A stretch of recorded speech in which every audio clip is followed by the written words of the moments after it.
Alright, time to check the mic, because it was giving me problems before the stream. Usual streaming stuff. Yep, there we go. Now, for some reason, and I tried messing with it a little bit with the last stream, when we were doing Sigma Star Saga, the noise gate completely reset itself. So I had to rewrite my settings down this time to make sure I got it. And that it wasn't making any more annoying clicking noises or anything like that, or it kept cutting out my voice. That was getting particularly annoying. But, no, looks like it's working properly now. All right. So, as usual, welcome to the stream. This is what I'm really excited for. I have wanted to talk about Illbleed forever. This is like the true mark of a hidden gem. This is pretty much like the kind of game I built my channel around. I love this game. This and Blue Stinger. Now, Blue Stinger isn't anywhere near as good as Illbleed. Like, Illbleed embraces that it's pretty much just a big old B-horror movie simulator.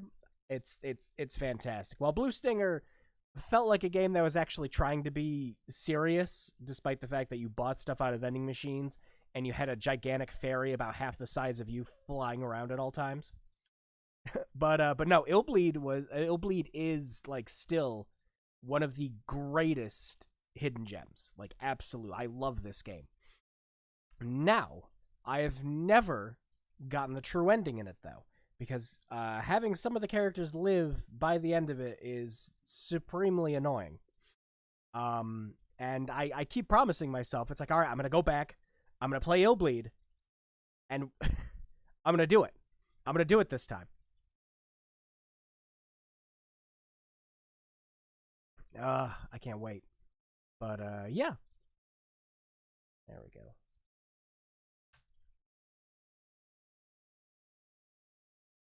So yeah, as soon as I got this AV to HDMI set up, I knew it's like, all right, we got to get a GameCube game going, or we got to get a Dreamcast or a GameCube game going. One of those two. So those were all the votes. There we go. Oh, hey, James. A U.S. beginning.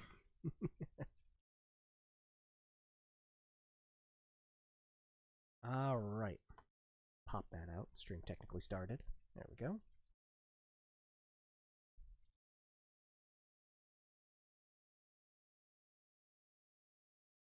Hey, dude, been watching since Titanic out of time. Been watching ever since. Hey, thanks. Yeah, it's been a while. Thanks very much for sticking around. I've been doing more and more to get more and more content out, even if it's just been the streams. I've been working on a lot of other stuff too. But I'm really happy that I get to do this every week with the free time I've got. So it's fun. I was about to say it's great. Plus, it's good to finally have a setup like this to where I can stream. Can't contain my excitement seeing this on the subscription to Illbleed. Yeah, I love this game.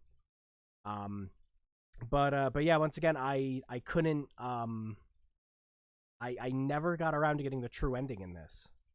And I always kind of regretted that because I know the game's a bit longer if you go for the true ending.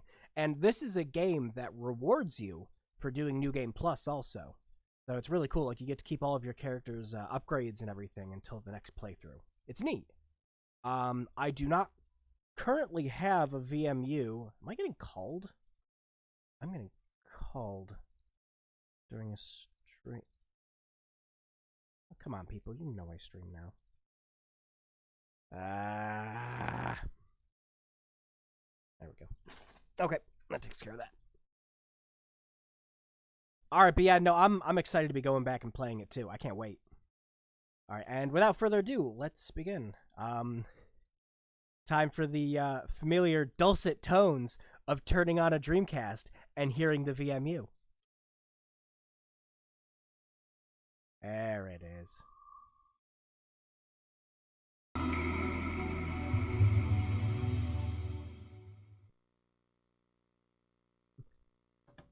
Oh, that's the completely wrong tab. Switching back to the capture card. There we go. Just got off work a while ago and needed a nightcap video to sleep. Yeah, well, you're more than welcome. I try to keep these streams a little quieter, just because, you know, normally you can turn stuff up and everything without having to, you know, bass boost the ever-living hell out of it. So this should be good. Alright, I got the right memory card in. I do. Nice. Okay.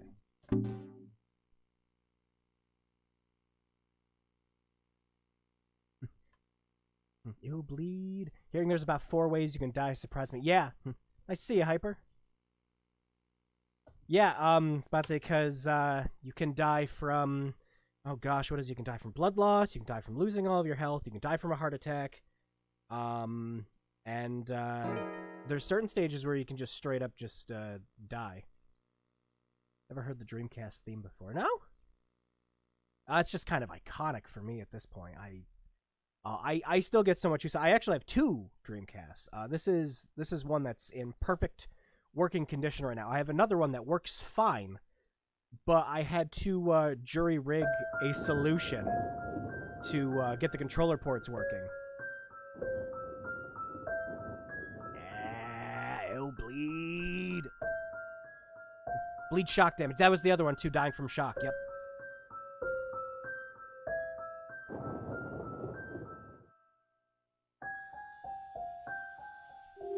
Alright, yeah, we're not even gonna, I'm not gonna load one of my old saves or anything. We're just gonna go right into it.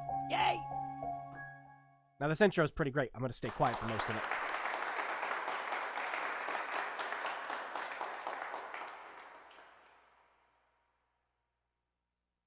For as long as I can remember, my family ran what we called a horror caravan. We hauled this house of horrors around from town to town, trying to give people a new thrill, a new nightmare. I kind of like traveling, but all that gruesome gore got to me after a while.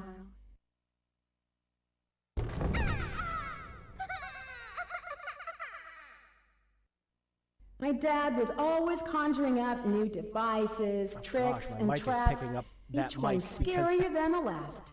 The reverb. Guess we tried them out on. Yep, me. I guess it toughened me up a little. I mean, you have to be brave to walk through a den of snakes or try to avoid trapdoors to make it to your room.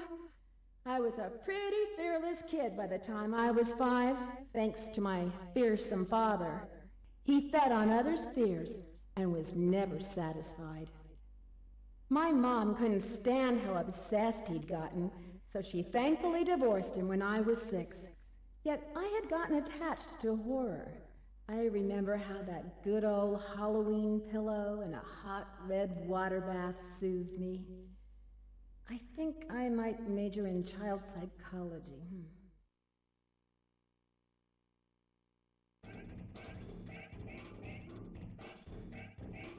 So, how'd I do?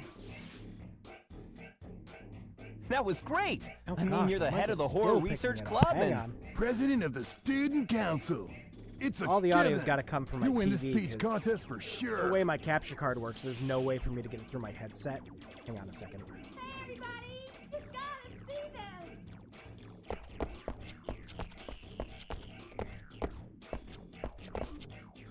this! What, Michelle? Why didn't you listen to Eriko's speech? I don't need to. I know she'll win. Here, take a look at this. Those are guest invitations to Illbleed. How'd you get them? From a Pepco promotion. Cool! Look, we can win $100 million there. Yeah, if we can manage to get through the whole park, that is. No sweat. I'm game if you not are. Picking up TV audio anymore. Perfect. Sure thing. I'm with ya. Whoa, whoa. What about you, Eriko? Oh, hey, look. I think I'll pass. About to say, Keith's It sounds technically too the good to best be character true. in this, but Why? Eriko is You just really said the in your best speech character, to only conquer your because fear and you surpass start the with odds. her, so you're obviously Come on, going to we can upgrade her test your stats theory. first. Sounds like we're trying to be superheroes or something. It's no the biggie. worst parent in the It's just a house of horrors. Probably full of It gets cheesy even better when props you and know the gags. actual true ending of this. which proves what's so weird about Years this. to play through, How can a coming back to it. funky So place weird. like Yeah, that afford I a love $100 games million like this. reward? Who knows? I like Maybe this they'll make it and take so total long to get distortion through it. games. Everyone will give up, it go just home, and the horror really, honchos will Erica's end up voice with is- a lot of like- free publicity. When I first played Well, this the game, whole thing I is was a just like, hoax, she's Leela. and they don't she's have the Leela money with at two eyes all. from Futurama. I agree with him. She even kind I'm of down sounds with like that. her. Hell no, brainless Randy. I'm But yeah, not he's got voting. the best Or physical going. stats. For real? Are you positive? He's good for You beating everything sure? up, but he can't predict jump Yep, scares worth a You shit. heard me. Okay, Your Highness. Then we 3 humble slaves shall bring back the $100 million, and you'll be sorry. I can't wait to commune with the undead. I'd use the money for a chainsaw and hack my way into fame and fear. Oh, brother. Okay, then. We'll catch you later, Erico. I Let's love go. that, like, back during the Dreamcast and PS1 era, characters' mouths moving never really bothered us, like, at all, because it was just like, it's just a limitation, you know. We had games like, you know, friggin' Final Fantasy X come out, and why do I have Ghost Stories English dub? I love the Ghost Stories English dub. That's like my favorite thing ever.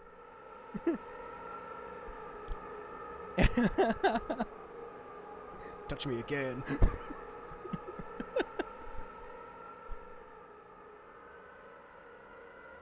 Excuse me. I feel Did bad you for her see 'cause she's 3 the high MVP of this school game and kids all around the endings. here If you try the 3 other days characters, ago? yeah, and she's They the had only one that special technically invites. has a resolution to her story. Everyone else is just kind of like, well, you saved him. What? That's it.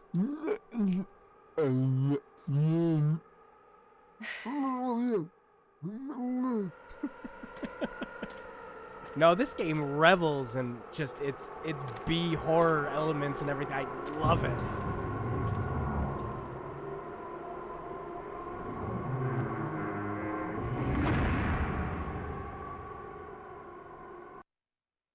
There's 2 characters that get story attacked, and you need to not save. Yeah, exactly. Yeah, and that was kind of the thing. Every time I played this, is like, yeah, but I kind of, you know, wanna save everyone. All right, so first things first. That's actually kind of important for this. Plus, you get free items from it. Is you want to do the tutorial.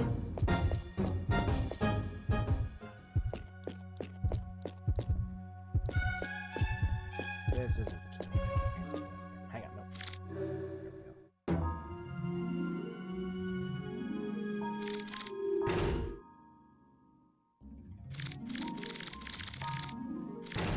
Oh, we'll save over this one. I got nothing on. There we go. Where's in the corpse pit? Where does Keith go? Isn't... I was about to say, isn't Keith in the very first one? So that's the home run of death? Or... No, wait. I don't think he is. Holy cow, I forgot how loud this game is. Hang on. There we go. Okay.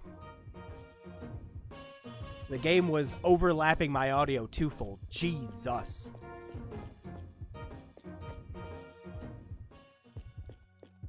Okay, and this is the bank.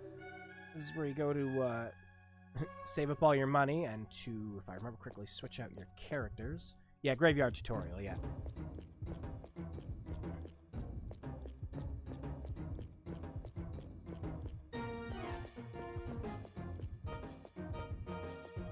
Oh, it's been forever and an age since I played this, though. Running animation. And they only get better. Alright, were there any... No, there weren't any items here.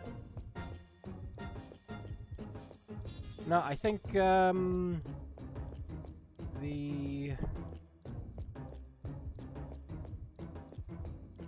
I think the only items you get technically at the beginning were the ones from the graveyard. And you want to start with a couple items in this.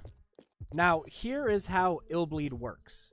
I'm not saying it's why I think it's one of the greatest freaking games ever. So, we're going to go... Oh, wait, we're skipping lessons. We're skipping lessons.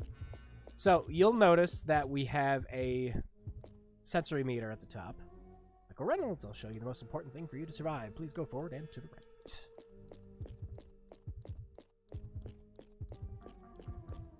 Now, the entire point of the game is to avoid the jump scare. You'll notice you have the sight, hearing, smell, and sixth sense at the top. All of these are potential jump scares, but when all 4 of them are going off at once like that, what that means is that the horror monitor's somewhere nearby. I think it's this first here, isn't it?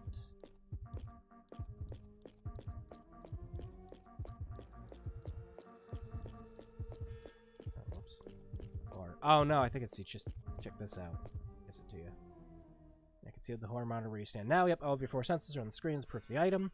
When the sensors reach their peak, press the A button to obtain the horror monitor.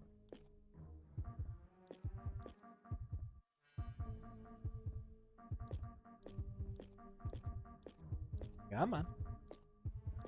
I thought it was just this grave. There. Nope. Tap.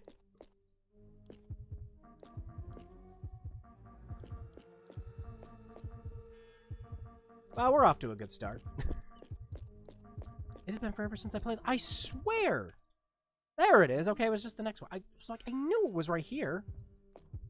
Okay, so now we've got the horror monitor. What this lets us do is it lets us pretty much not only detect when jump scares are going to happen, it also lets us find items. So lesson 3, by pressing the R trigger, you can use the horror monitor, take a look at the tombstones behind you with. There may be something hidden when it marks zoom in. Place a warning mark there by pressing the A button. So how it works, you got this nifty little thing, and anytime it says now searching, you push the A button, and that'll place a little glow you can get. A lot of times, unless you can see something on the monitor, there's nothing there when you go to inspect it. Like, it'll say nothing special found like that. But if you pay attention to your sight, hearing, and smell at the top, there's a good chance you can find something. Most of the time, anytime a sixth sense is going off, it means there's an item nearby you can find. Anything else is normally a jump scare.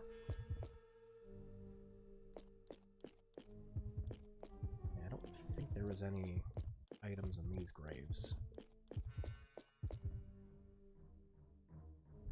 Chucking registering attractions by warning the area of approach. The adrenaline gauge in the lower left-hand corner will decrease each time you use the horror monitor, and that is the big thing with this. Your adrenaline meter is your lifeline through this game, and it is really easy to use all of it up. You do not want to be in that situation in this game at all.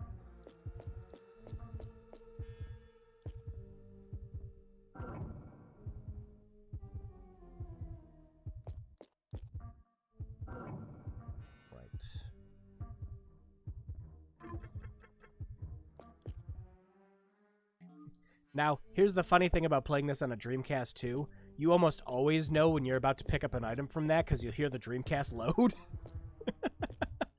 I love it. Alright, there is one more... Yeah, I was about to say, there's one more item here. I'm pretty sure it's a healing item.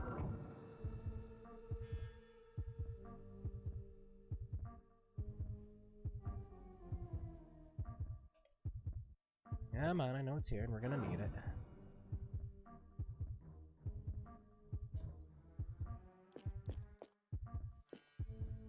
Enough.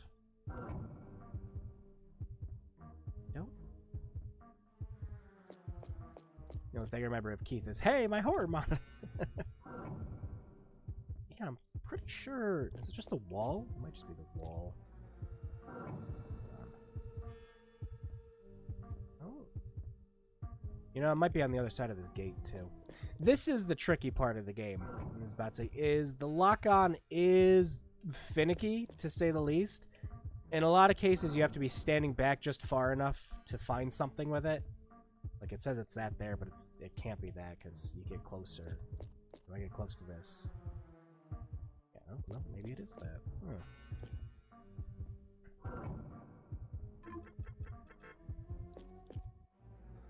Yep, there it is.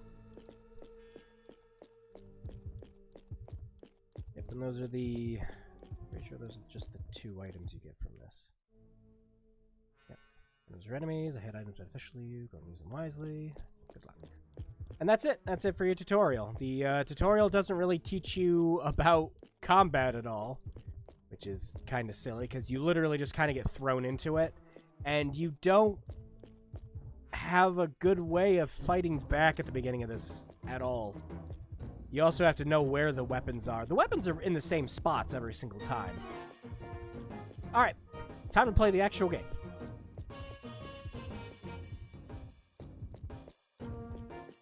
And of course, we have to start out with the classic home run of death.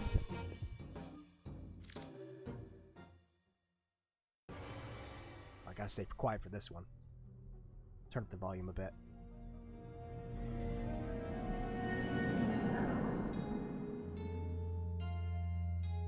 You play a sport, a game, knowing full well that you're going to either win or lose. You never expect to die before your dreams come true. Neither did Jimmy or his father, Gail Banballo, a Minnesota innkeeper. He set up a secret baseball practice arena in the basement of his inn, where he and his son practiced day after day. Jimmy's hard work and batting skills finally led his team to a state victory. It started out a crisp spring day, but before Jimmy could go outside to play, he and his dad went downstairs to bat the ball around a few times.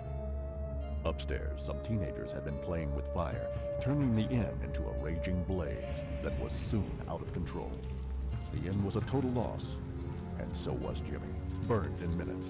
Mr. Banballo was so badly maimed, he turned into a hideous monster, oozing and bleeding, snarling and growling like a beast, enraged and bent on revenge.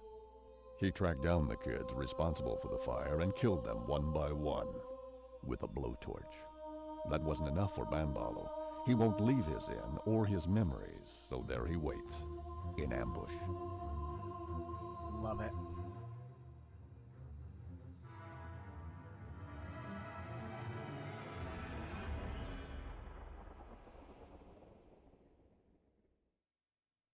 Alright, now, that horror monitor we picked up in the tutorial area doesn't matter. You have to find the horror monitor every single time you start a stage. Just to calm the anger of Banballo, his only weakness is Jimmy. Though he is mad, he quickly drops the guard when he thinks of Jimmy. Memories of Jimmy is the key to the mission. Okay, thanks. And the entire point of anyone ever actually wanting to come to this place. You get a shit ton of money if you survive. So, you know, cool, I guess. It's like Fear Factor, except everything actually wants to kill you.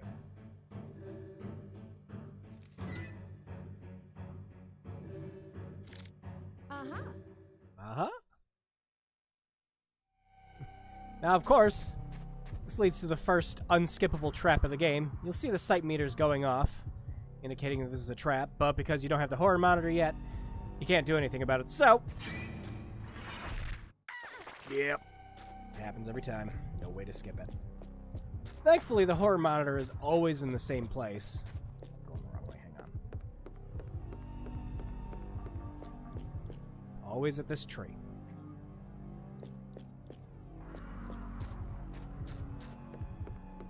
Now, the entire point of the game is you want to try to keep all of your stats at those requirements you saw at the beginning to get the most money possible. Anytime you successfully catch a trap, it fills your adrenaline back up.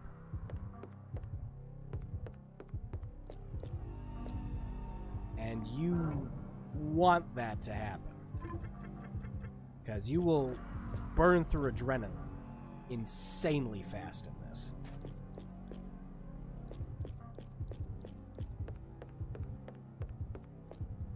I know there's a couple more items out here, but let's skip those.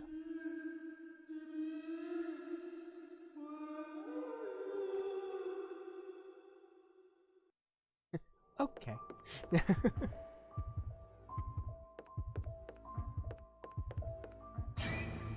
Oh, oh no! Evil soda! Oh! Hurt me. I know there's a couple items over here. Yep. El salud.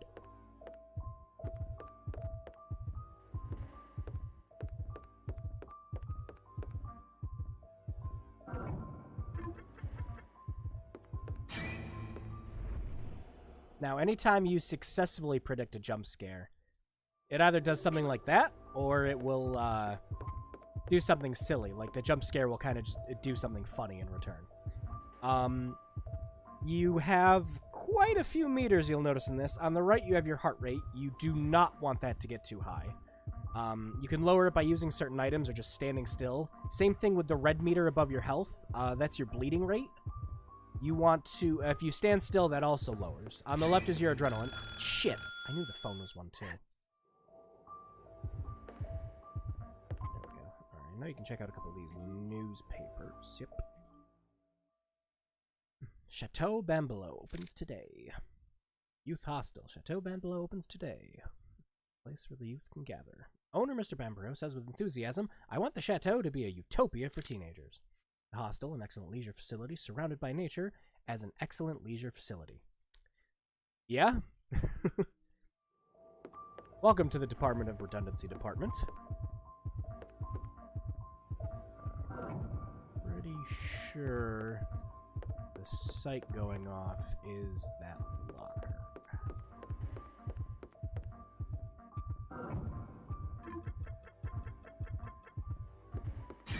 Yep. Cool. Nice. Another newspaper to pick up. Fire at Chateau Bambalo claims the life of owner and son. Fire broke out last night in the annex of Chateau Bambalo. Jimmy, 8, son of Mr. Bambalo, 41, died of severe burns. Improper use of fireworks by guests allegedly caused the fire. There is an item. There it is. You, if there's ever a Sixth Sense indicator going off, like I said, 9 times out of 10, it's an item you can pick up. Hang on a second. Okay, yeah, alright. No, I just had to double check the stream, make sure the audio was working. Looks like it is. There we go. Anyways, yeah, you don't have to detect items. I think one of these... door.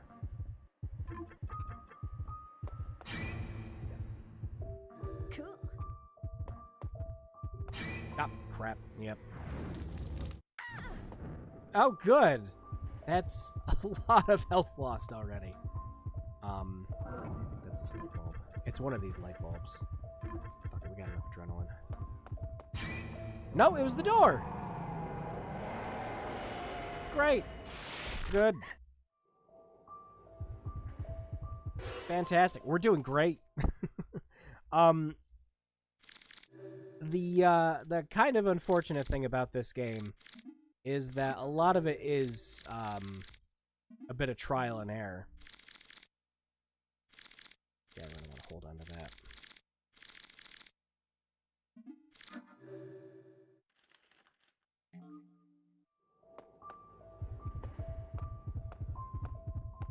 You kind of want to take it slow right from the start. And kind of get a feel for how the systems work in this. Alright, this one is one of the light bulbs. There we go. Cool. That wasn't worth knocking both of them down. Oh, time for combat! And this is how combat works at the beginning when you don't have a weapon. You run over here. Mash B for a bit. And you run back. In every combat situation, well, most every combat situation, you can run over this little helipad thing and escape by calling a helicopter from inside the building.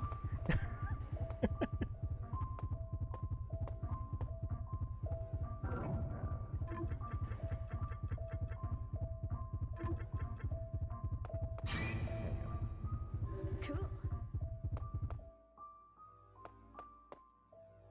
Let's say, I know there's a steak dinner over here. Yeah! Just randomly find this stuff. I think... that one? Nope, there's that one. Wow, we're doing terrible. It has been so freaking long since I played this. Holy cow. This was the item. Nope. This was the item. There was the item. A calculator.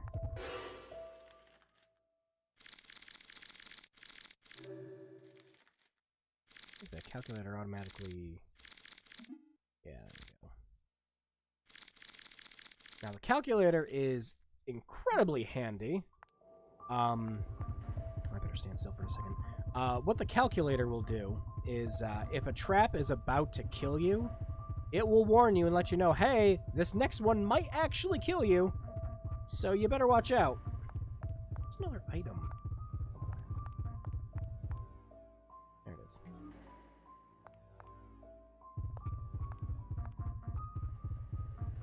Alright. Time to remember which of these sinks it was.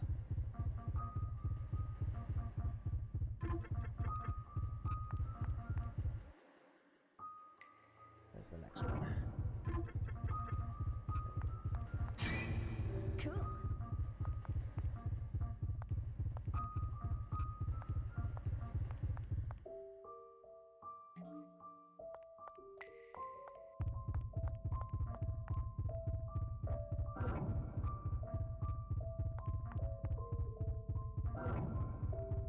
Now, sometimes you'll see that one of these is blue. That means that it's usually a huge trap. Aw. Cool. And as such, if you can dodge it, you'll get a crap ton of adrenaline back. Well, I've already spent way too much already.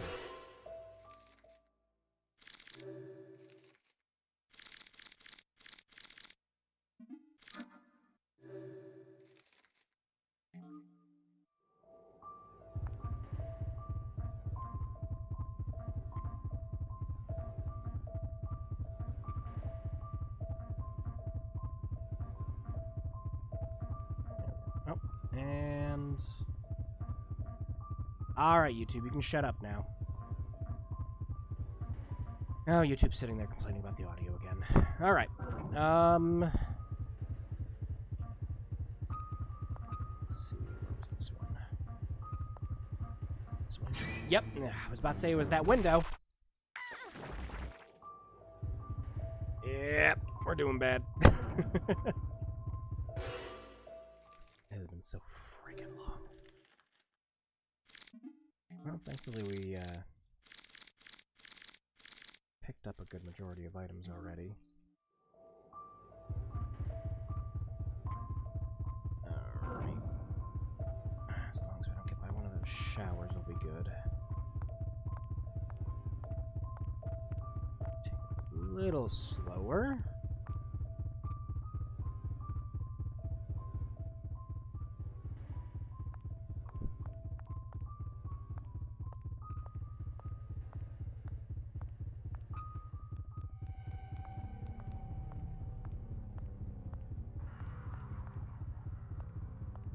There we go. Alright, we're outside now, which means we can finally get our weapon.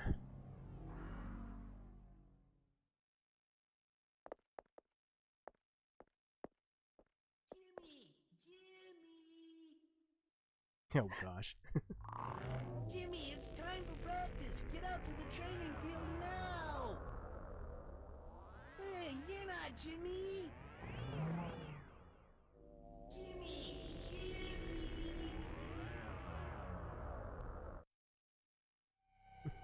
This is normal. This is fine.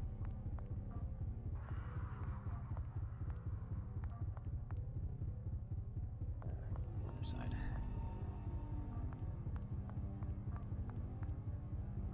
Come on. Oh, come on. I know it's right here.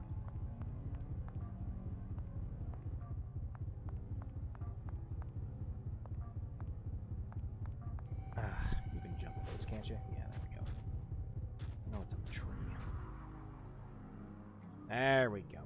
Now, what I just picked up, you can use to upgrade your character in an operating room. Oh gosh, no, I need to jump. I want to look at the map. There. all of your character's stats that you see here, you can actually upgrade all these. I'd say so that you can take more hits, have more adrenaline, have bigger resistance to bleeding. That little arrow above the bleeding icon there, you can get that higher and higher until you can... I think once a character's fully maxed out, it can be about half of the gauge. There we go. Item sensor. That's what we needed.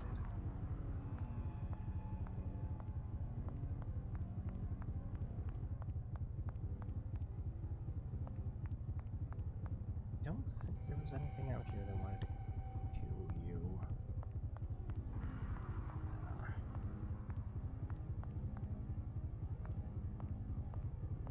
We gotta take it slow, because I keep running.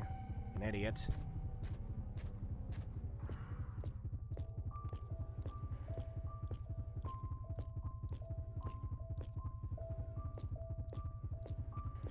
There we go. Okay, we got it low enough. You!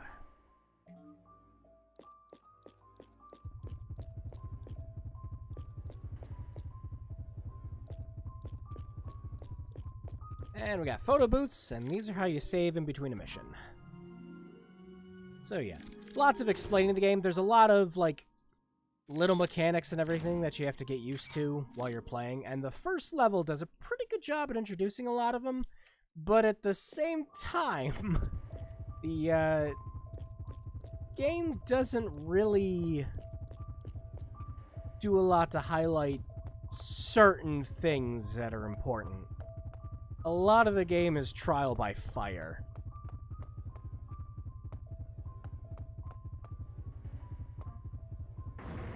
Nope. Yep. That's combat. Get up!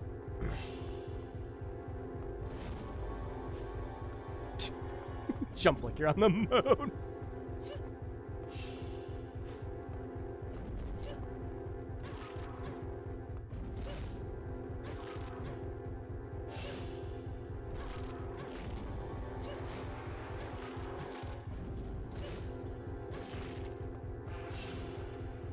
I was about to say, and this is how you do pretty much all the opening combat encounters. But he managed to get a sneaky hit in there.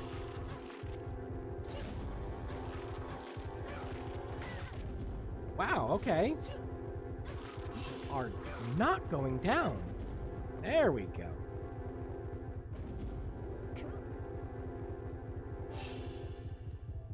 And that's the combat. Congratulations. It only gets more annoying from there. Especially one of the later levels where you have to fight worms. The worms are the fucking worst.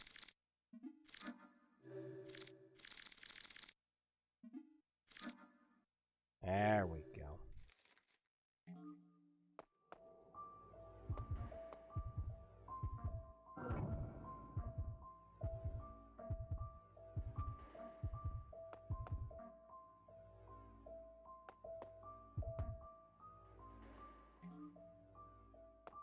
Ampules. These are easily one of the best items you'll pick up in the entire game. I was about to say all that in the injections. There is an item you can get that heals everything, and you want to hoard those.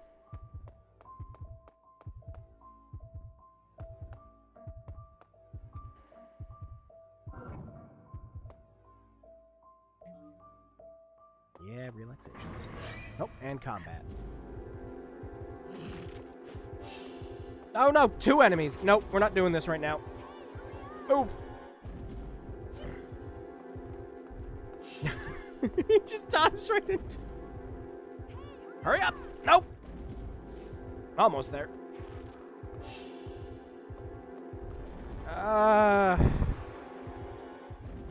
You know, I've got the items and they're damaging themselves. Problem right now is just seeing them. That's the wrong button.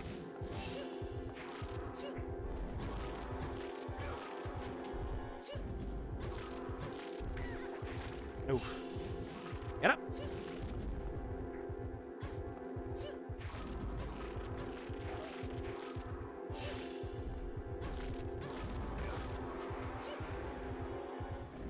Yeah, we're gonna need the adrenaline. There we go.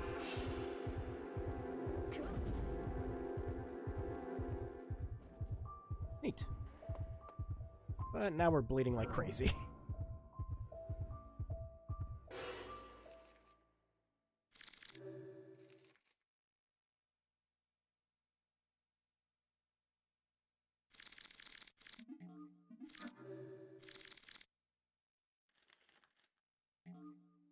Perfect.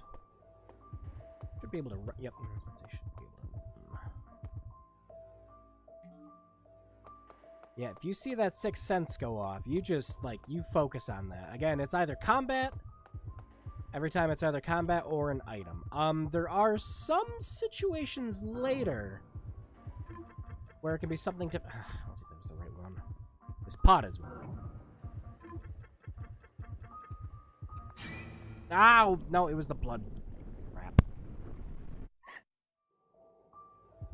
That's not the worst. Cool.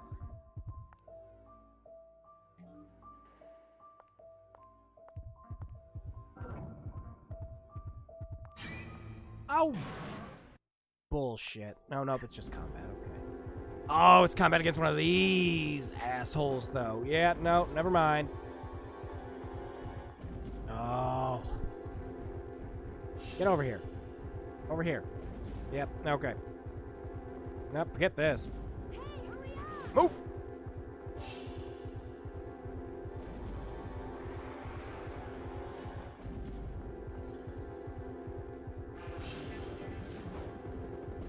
You missed.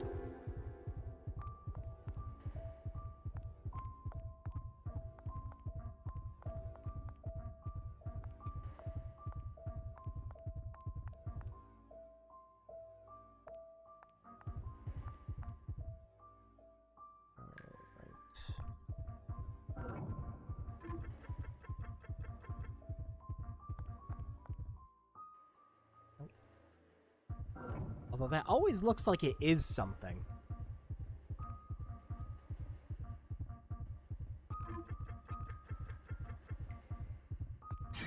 Ow! Jeez.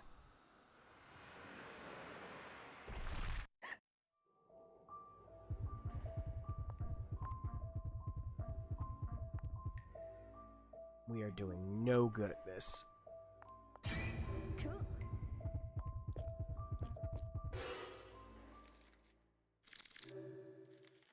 Alright, I don't know if... Hang on a second. I don't know if no one's chatting, or my chat just isn't coming up. Hang on a second.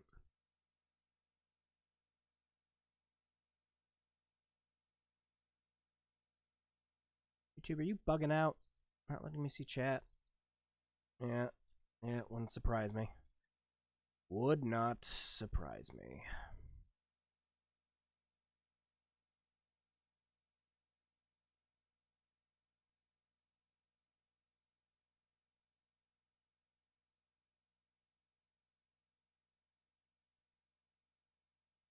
There we go.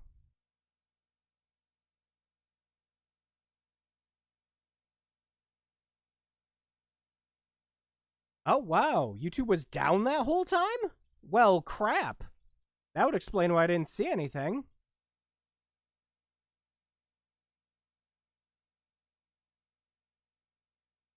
There we go. Okay, I'm seeing chat now, finally. Hello, everyone. Yep, YouTube is acting up for them as well. Okay, yep. I just want to make sure it wasn't me, so I guess the only way we'll thankfully YouTube will have a replay of this after the fact, but that's kind of annoying. YouTube didn't say it was down or anything on my end. Yeah, I can see you guys now. Yeah. Yeah. Yep, perfect. Okay.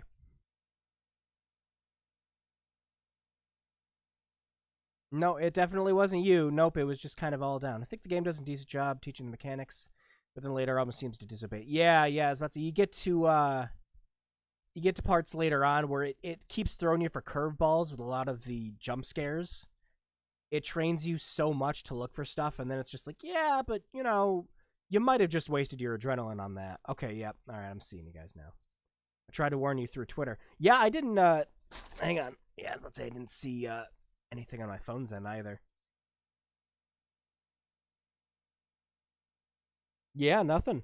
I think nothing decided it wanted to work. All right, but we're fully back now, I guess. Perfect. All right. So yeah, anyways, I've been screwing this up miserably. It's been forever since I played this.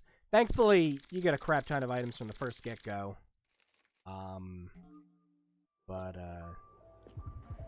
Yeah, I don't think I'm making the 50-minute mark. Fan was one of them. That thing on the ground's one of them. There we go. No? Nope, nope, the fan was one, though. Got that.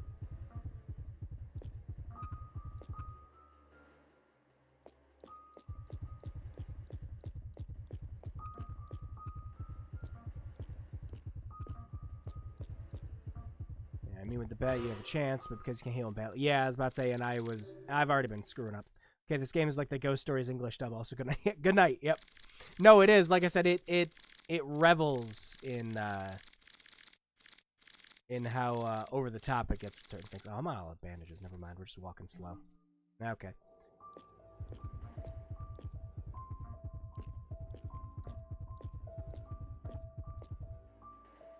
Still wonder if it's possible to die with the magazine. Oh my gosh, yeah, because the magazine increases your heart rate, isn't it? We should save and try it. I'm actually curious. I didn't pick up a magazine yet, though.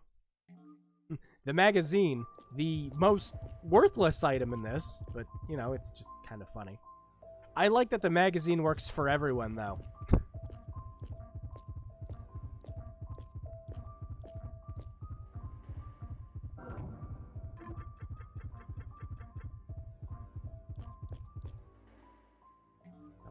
Newspaper.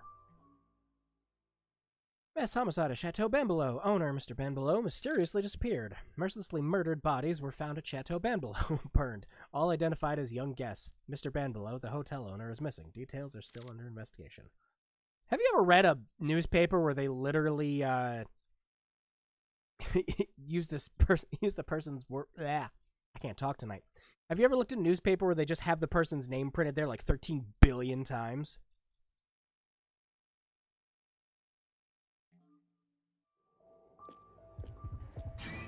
Oh, yep, there it was. Yeah, well, about that bleeding.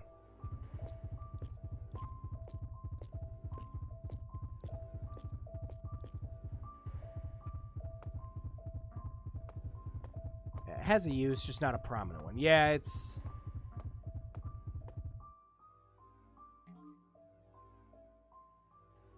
There we go. The good stuff.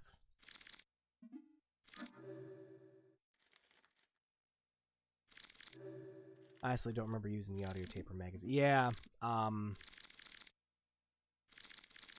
you can normally get, yeah, it's mostly bandages and blood. Yeah, because that was, I was about to say, 9 times out of 10 you hit a trap. That's what was hitting you.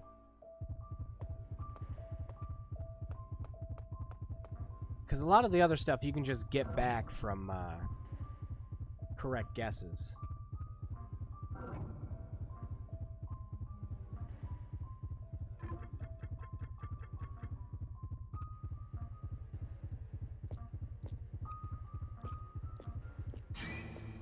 Oh, it was the bottles. Dang it.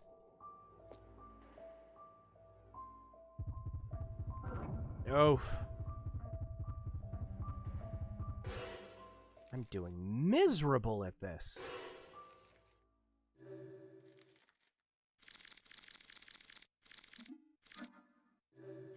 I swear to God, I've played this game before.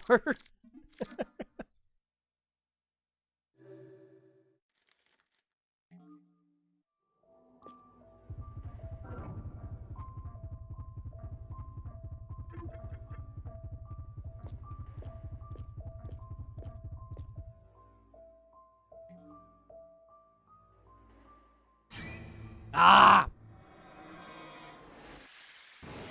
Deet!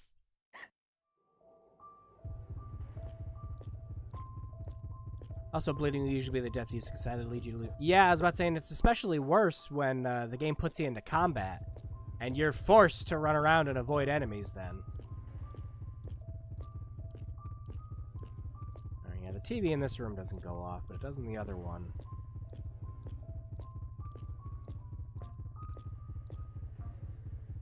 This one's a combat scenario.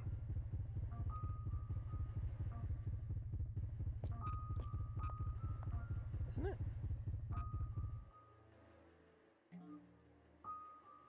Nope, it's just gauze wrap. Okay. Oh. Look at that.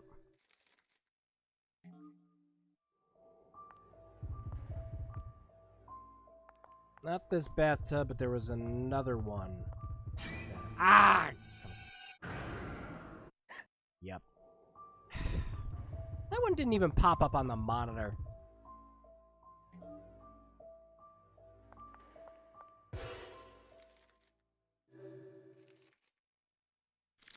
Let's see, you got the caution bomb now. Yeah, all warning points within 15 meters will be checked by this bomb. Yep.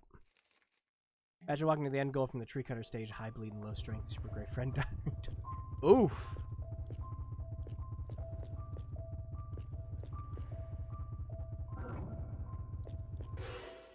Yeah, we might want to use that, CD. Yeah, there we go.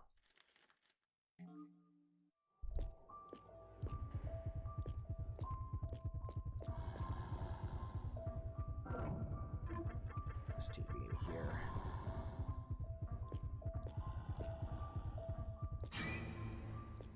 Yep.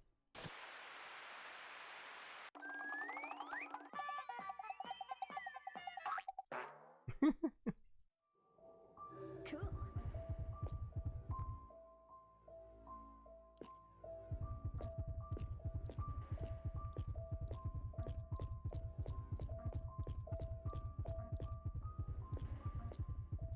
The other side of his bed? Yeah, because the last thing you need is fainting and getting smacked.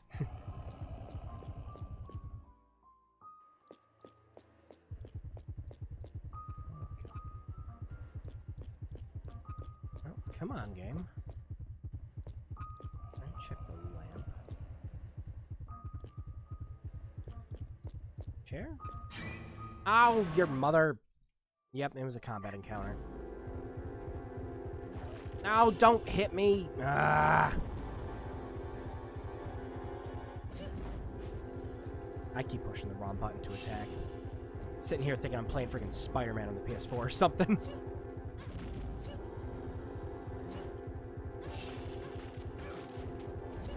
Oh, knocked him over. Did not take advantage of it.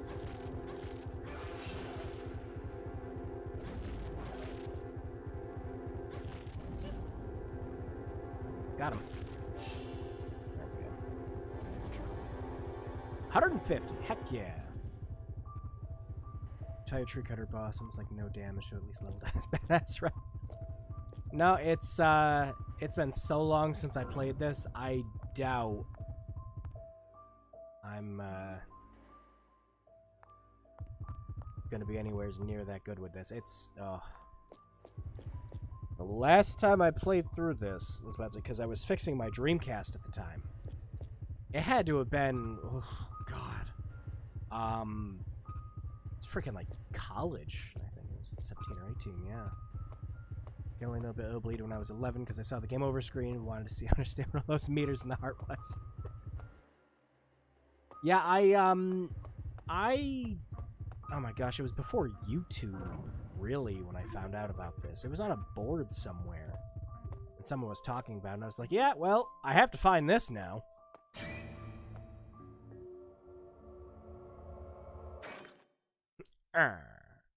Go to sleep. Cool.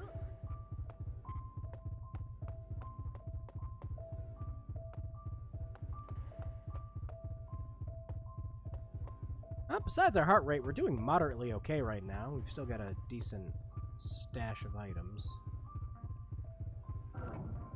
Let's see. There we go. Ah, diary. X month, X day. Hotel business is on track. Had intensive batting exercise with Jimmy in the basement again. Batting style seems improved. Chin still goes up when he swings. We'll practice again tomorrow. We'll try 1,000 swings. Chin did not go up today. Good job, Jimmy. That's the swing. Minnesota Kids League Finals tomorrow. Eat protein-rich food tonight. You'll need a lot of energy. Papa will get up at 4 tomorrow to make a special drink for you. Do your best, Jimmy. We won the championship. Jimmy hit the winning homer. He is the MVP. Congratulations, Jimmy. I can't help shedding my tears of joy. I'll confirm all interest in the restaurant. Guests may ask, Mr. Bambolo, who's that? Ah, that's Jimmy's. He was chosen MVP in the Boys League. It's a thrill just to think about. She'll treat the guests with barbecue tonight. Who do you think the home running king is all this year? It's Jimmy. All because you endured my hard training. Done well, Jimmy. Trophy is magnificent. Let's place it in our bedroom so you can see it every day. Jimmy, keep hitting and fill this chateau with your records and trophies. Let's go, Jimmy. Now, here's the thing about that trophy. The trophy is actually where first-time people playing this usually get stuck because they won't find the trophy and they won't realize they need to use it when they go down to the basement. It's kind of stinks. Watching people kind of run around for circles in this going, this game, I can't do it. It's like, yeah, but there's a diary that explains what you got to do, guys.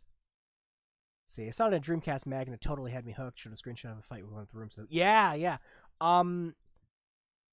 It was like kind of during YouTube days, but YouTube wasn't as big as it was. I specifically remember game trailers, old game trailers, when you could upload your own videos to game trailers. People were talking about this and a bunch of Dreamcast games I used to play. It was this, freaking The Ring Tears Realm was one of the games I remember seeing on that. But everyone started talking about a lot of the great RPGs on there, like Skies of Arcadia and Grandia 2, and I had to have them. Thought it was going to be like an 80s horror slasher style video game, and I mean, I wasn't wrong. You're not. Actually, you're really not at all. I was about to say, it's not the focus of the game, but it's definitely the vibe the game gives you.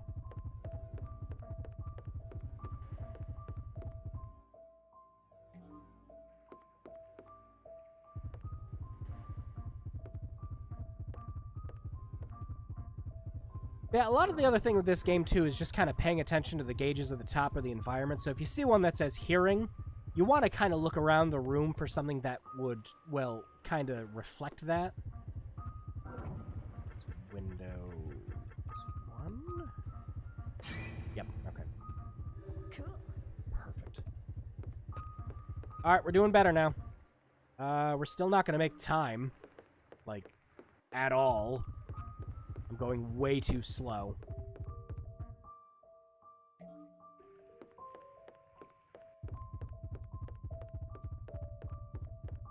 Alright, we gotta open that up. We can't do that yet.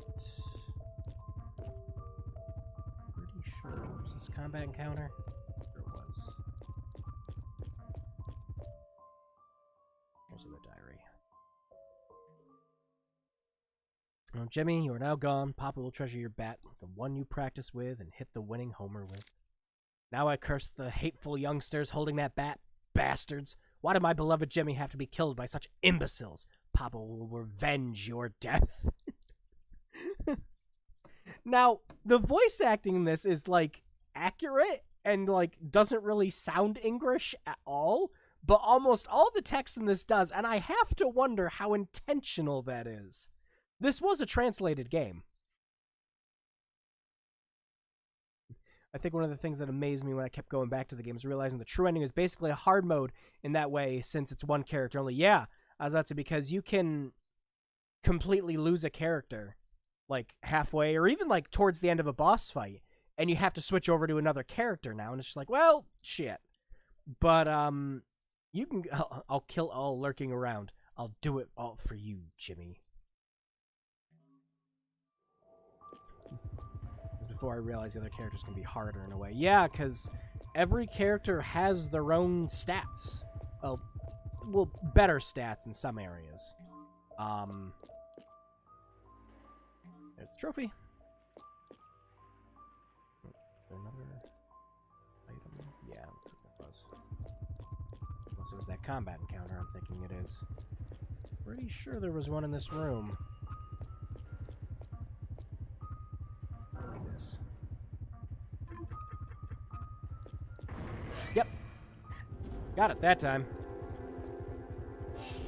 Ah, I forgot they can do that dive every time. Back up. Ha!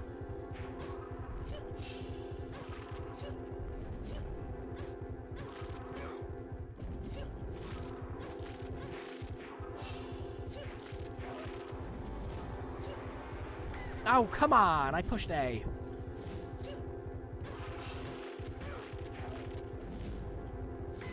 Stop it. Nope. Let me get closer. There we go. That should get him. Wow, no? Okay.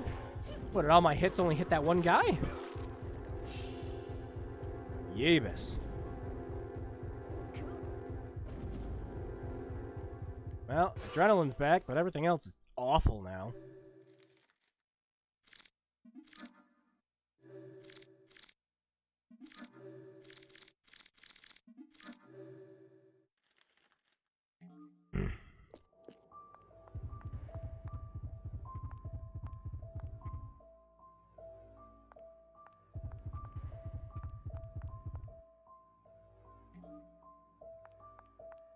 There we go. The gauze wrap the game doesn't like to tell you about. Item here? No? What was it? Right here? Yep, okay. Michelle has low strength with high adrenaline. Randy has high strength with low adrenaline, or no adrenaline in one case, yeah. And then both Erica and Keith are just balanced as hell. But again, since you start out with Erica and you're going to be essentially upgrading her right from the get-go, she just kind of, by default, becomes the best character to play, sort of. Is this real? Human flesh cooked in the kitchen inside Chateau Banbelow. State troopers find traces of human flesh in kitchen. Did the missing Mr. Banbelow commit this atrocity? The hostel used to be an oasis for young people, but this is now called the Bizarre Hotel by scared locals. Now, on your first playthrough of the game, you can go through and read all that if you want, but if you really want to make that time cache, you got to pretty much skip all reading, just at, like, all of it. This TV that goes off too? I don't think so. Oh, it is. Okay, yeah. Let's say, I know there's another site. Yeah, it was freaking mirror. I was just about to scan it too.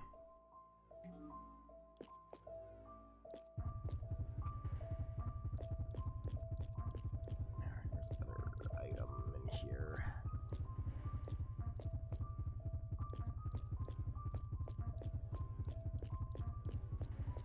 Come on. Is it on the bed? Do I have to jump on the bed to get it? Ah, I'm pushing the wrong buttons again. No. Oh, rot game, what am I missing? It's not this light.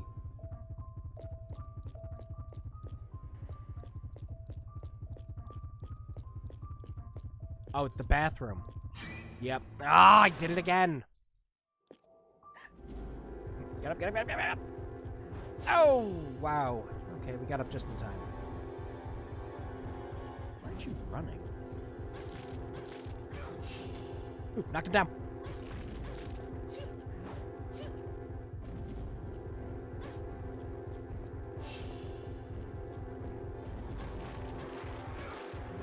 Ah, come on.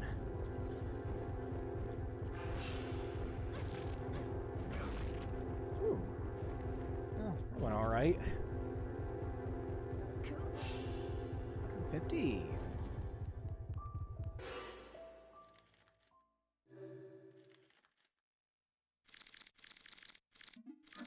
Gotta get that heart rate down.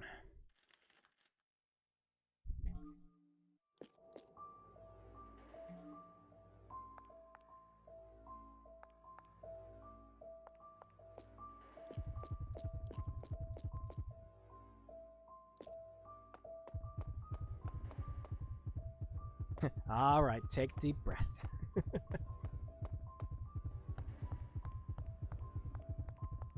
Nope, and we're going the wrong way. Thought we were. As soon as I saw that room, like, all right.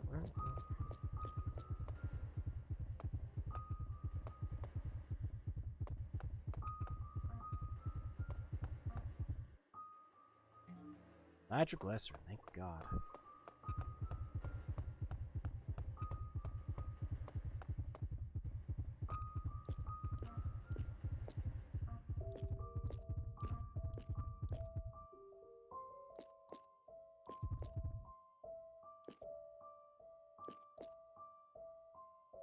Oh, there's the magazine.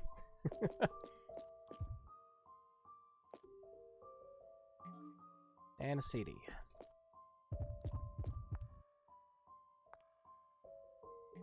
Brainless Randy, tank all the scares.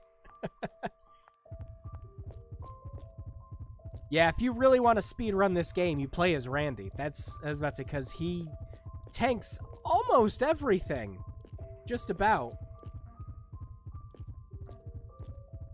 I mean, realistically, you're only going into combat if you're trying to get Adrenalin back for him.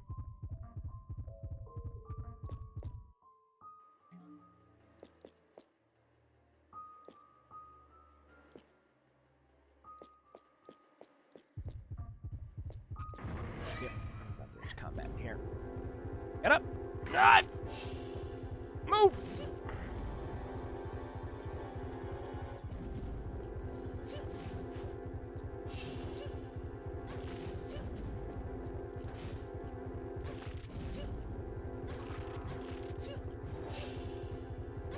Oh, I had a perfect opportunity to attack him and I missed it.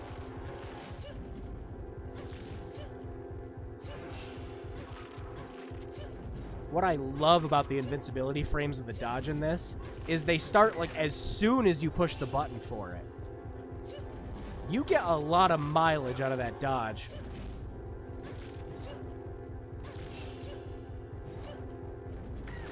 Oh, come on. Worst place to be right now. Do not want to be back in the corner. I just thought about, why am I doing this combat? I'm not going to get anything out of it. I'm full on adrenaline.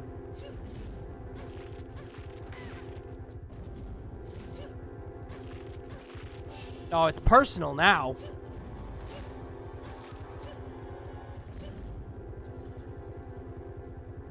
Jeez Louise. Yeah, well, that wasn't worth it.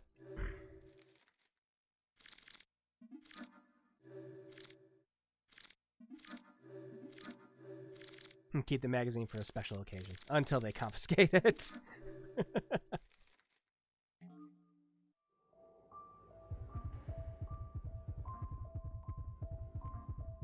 you're planning to test the magazine to spam dodge and then read the magazine after saving. Well, it might as well be. I was about to say, well, it was originally going to be, but I realized it was just, like, really high. I think I'll save it for when we get to the next save point, and then we'll do it there. Ow, toilet. I forgot the toilet's always one.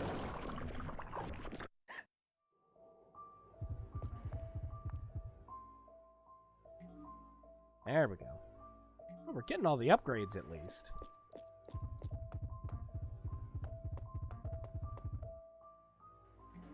There we go.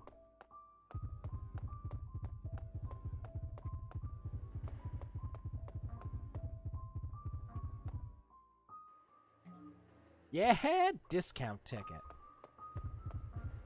We're gonna need that, because we have no money at all whatsoever right now. Is it another one of... Why are you focused there? I'm trying to get the lights. Out of all the things I could have missed.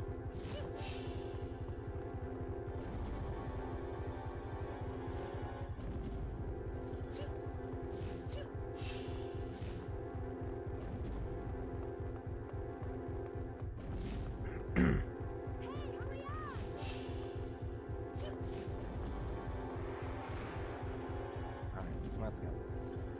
No, run! I'm not pressing the stick down lightly.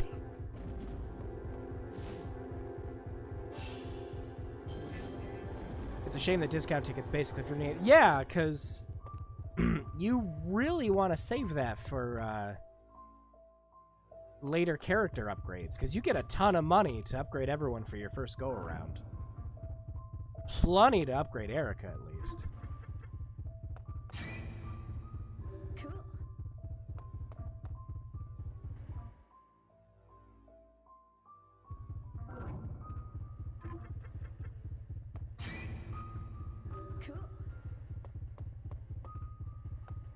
Now we're getting into the swing of things. Alright, and thank God save point.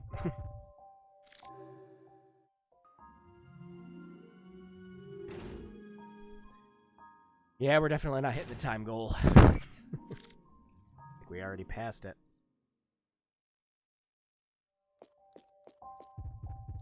Welcome to the emergency room.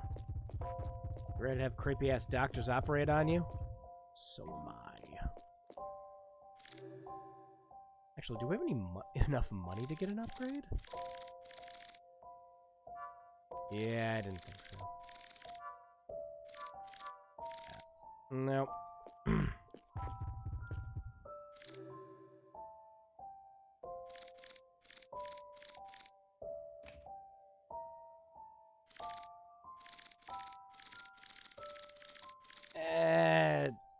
Nah, we can hold off.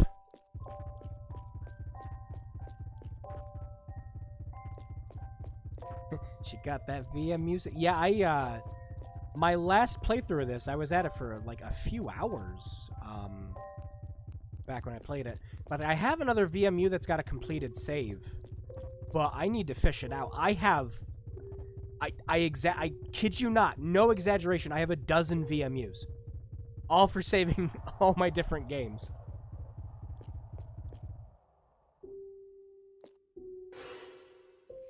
Alright, well, that trophy that we were talking about needing.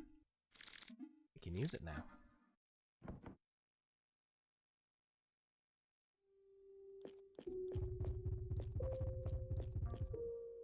We got our diary here. Back my Jimmy, give me back my Jimmy, give me back my Jimmy, bastards, give me back my Jimmy, give me back my Jimmy, give me back my Jimmy, bastards, give me back my Jimmy. And that's that one. And then, photo went here. Testimonial on the photo. Perfect.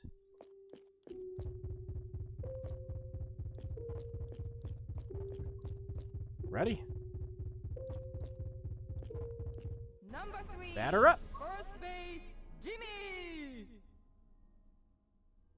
Okay, now, here we go. Oh! And it's good!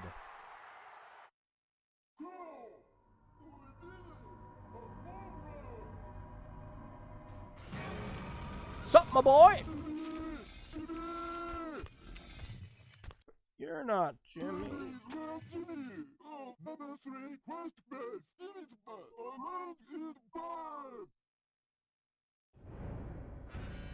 Could only ever half understand what he was saying.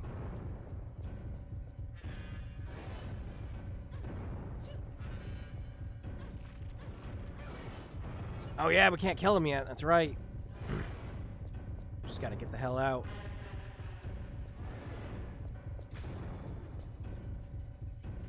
No, no, no, no.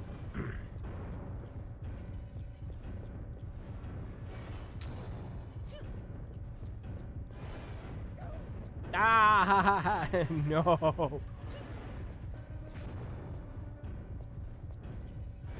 Oh yeah, we wanted to see if Death by Magazine was possible. That's right. Yeah, let's, why don't we do that quick? So I can repeat this. Save file's literally right there. We're just gonna dodge for a bit. Hang on. Dodge and jump. Oh, no, wait, yeah, jumping doesn't increase your, heart rate in combat. That's right.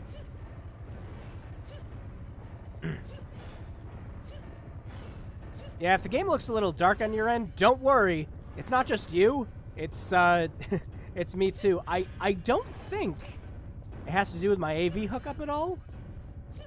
I was about to, there's a lot of areas in this game that are just straight up dark, but, I used to have a VGA plugin. Alright, that's plenty good. Let's get out. Yeah, it doesn't really matter if we take damage right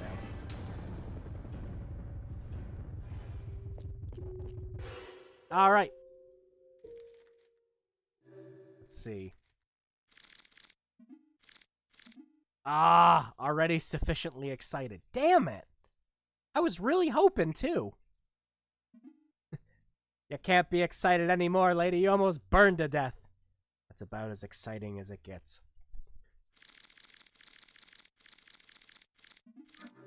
That's some weird fetish, Erico. Calm down.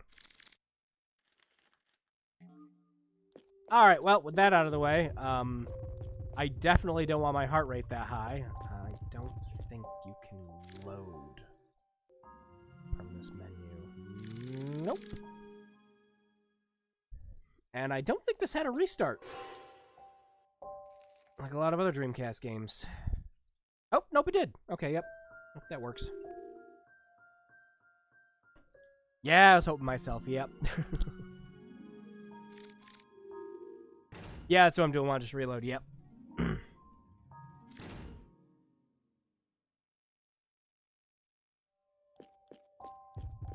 Yeah, most Dreamcast games let you do a fast reset just by pushing all the face buttons and start.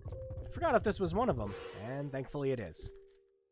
As otherwise, there's no reset button on a Dreamcast. You just have to shut it off and turn it back on again.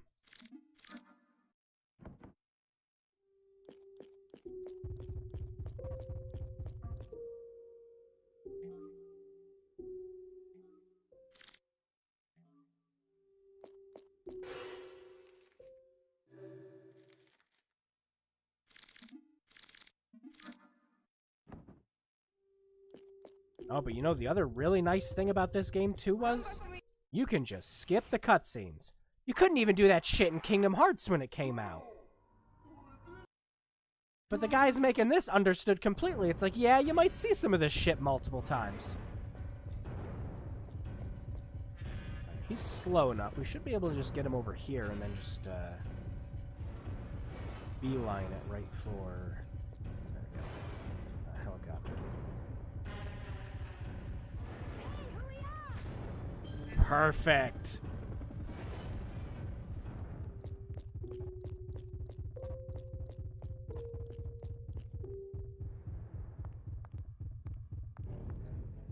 No, I didn't want to go back in there. But thank you.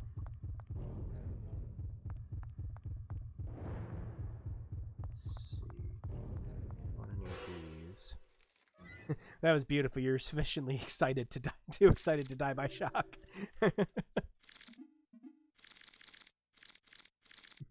You can't get any more excited than you are now. It's just silly. Alright, we gotta save that other one. I cannot use it.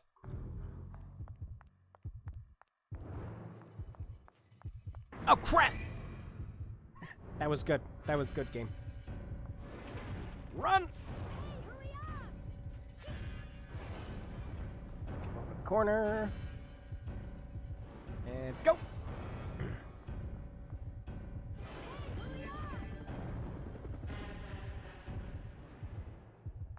Keep it going.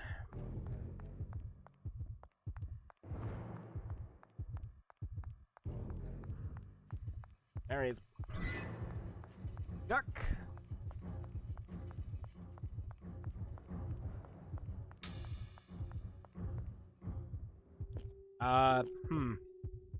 Don't know how I managed that, but I did.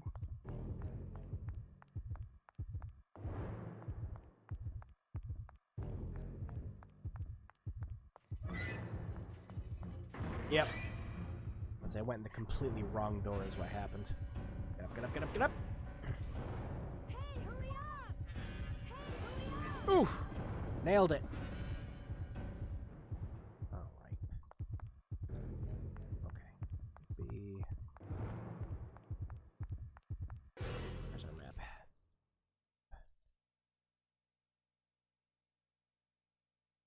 Oh. Oh my. Alright. We're going the right way.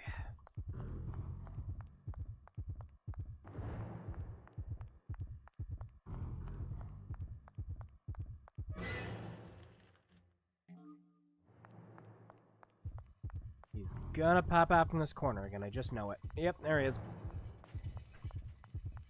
Skillful dodge! Alright, faster. Yeah, it's just faster to go down that way. mean, not technically faster, but we can just keep going straight. Nope, nope, never mind. He has other ideas. Hey, Disrob. Oh, you dick. Yep. Ooh, this is a good place for this. Oh, no. Not now. Not now! Ugh. Still need to know how nitroglycerin is a way to lower your rate by chewing. I don't know, is it kind of like, drinking iodine? It's like, well, I suppose this will make me feel good. I mean, it does this. Prescribed for people prone to heart attacks. Oh, that I did not know. I imagine very low dosage, though. I don't think you're just drinking a, whole... I don't think you're just downing an entire thing of pills in it. As it may explode. I don't think you're just downing pill upon pill, because Erico just kind of goes through an entire bottle. And it makes more sense that you might find something like, bottles of nitroglycerin lying around than you would just, like, a perfectly good steak dinner and salad lying around. Funny how that works. Okay. Yeah, we're backed up. Okay. Don't do it again, dick. Oh, he did it again. Okay, he's gone. Go. Come on! No, the worst part about it is every time you get into combat like that, it raises your heart rate to 20.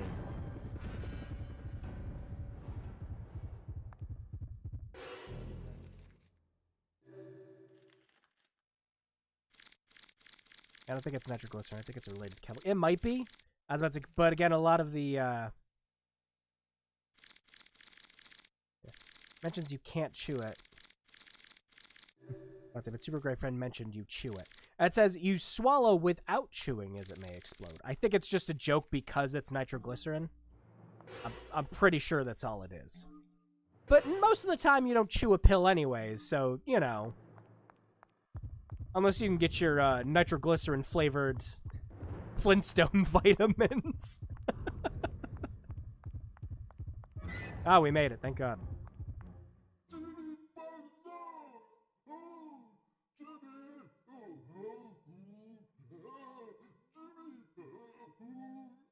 Jimmy! Oh, Jimmy! Oh, Jimmy! Jimmy! Jiminus!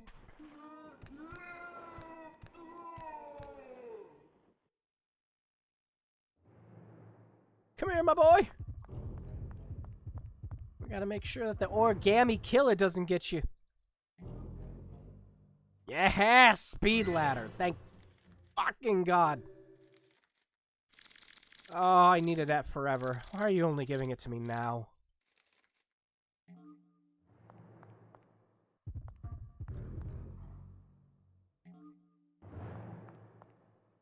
Are there any other items in here? No.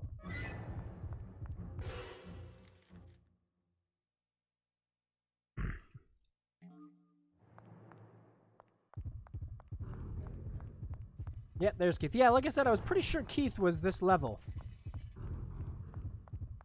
There we go. Alright, that's enough out of you.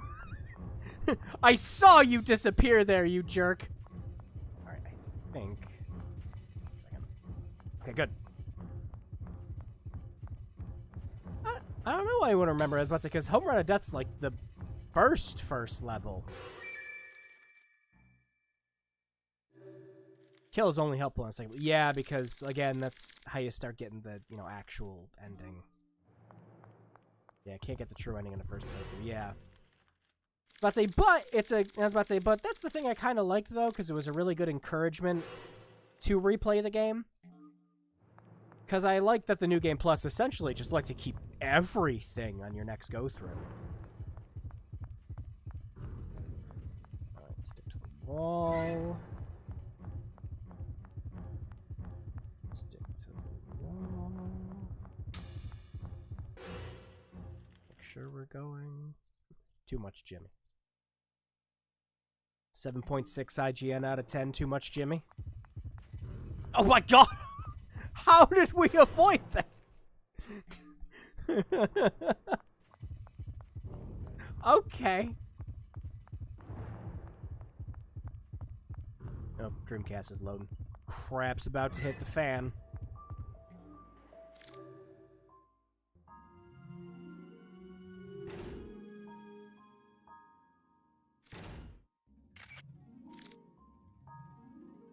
Gosh, and look how fast that saves and everything, too, even for a VMU. Most modern games take forever and an age to save. And I know, I get it.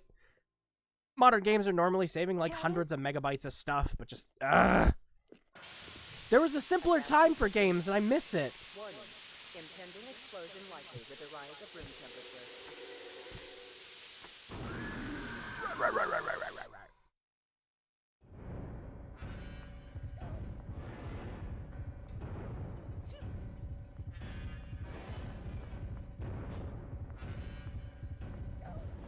Oh, come on. Oh, come on! Stop it! Are you being serious right now with those hits?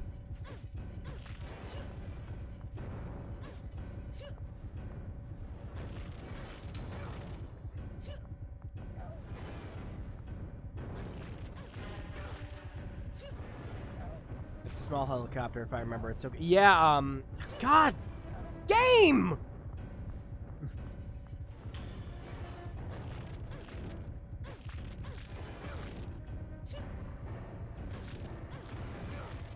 Stay on the left side. Just stay on the left side of him, man. Except when he does that.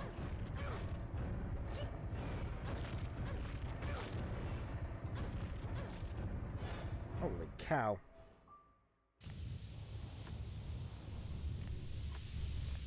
Old PC gamer, and I miss being able to save wherever I damn well please. Yeah, that shit too.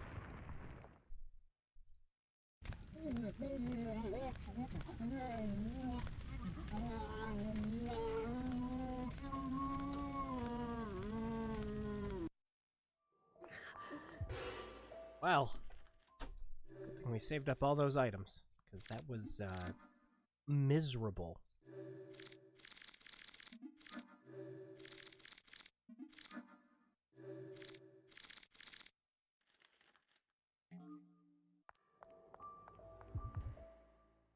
Kevin! Yep, might as well save him.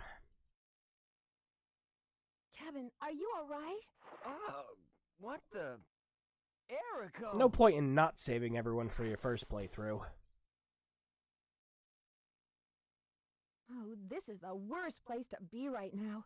Let's get out of here. Woohoo! Yeah! You're our savior. I'll help you any way I can, you hear me? You're crazy.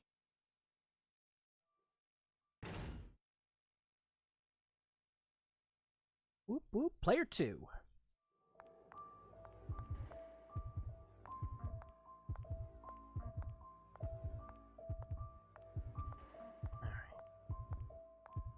Where?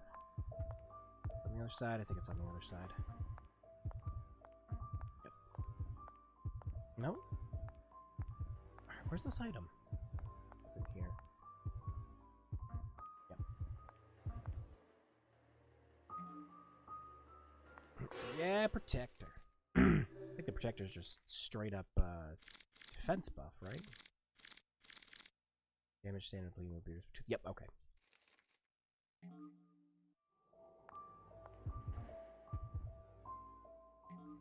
Oh, yeah, Amazon.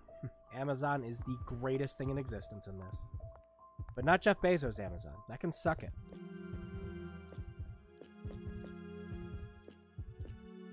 Alright, are we ready for a boss fight?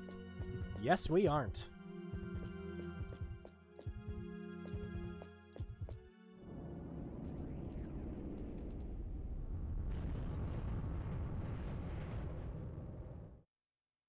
Okay, this whole setup kind of blew my mind when I was a kid.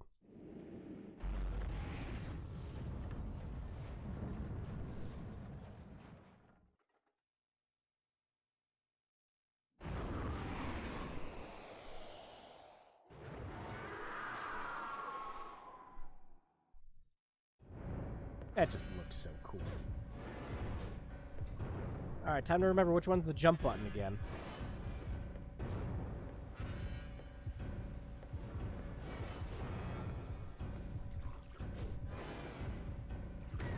Ooh. Move! Come on! Why? Get out of the water! Get out of the water! Come on! Oh my lord!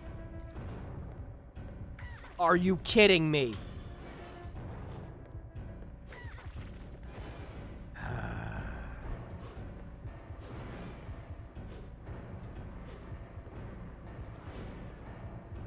Yep, well, there it is. I was waiting for that. I got hit every single time there.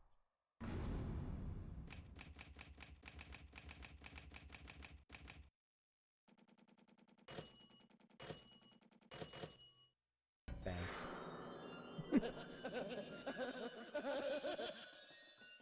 Yeah, I thought it was funny too. I got hit by everything there. Yabus.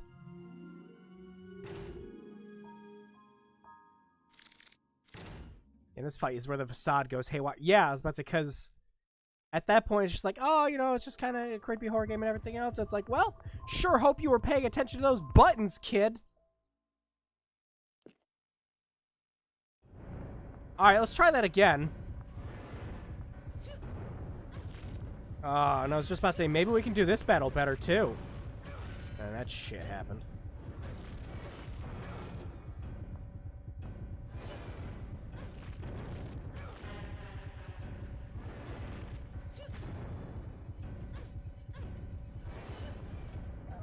Wow, okay, thanks, game.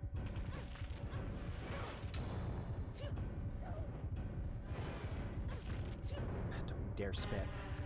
Don't you dare. Third hit, yep. Got it.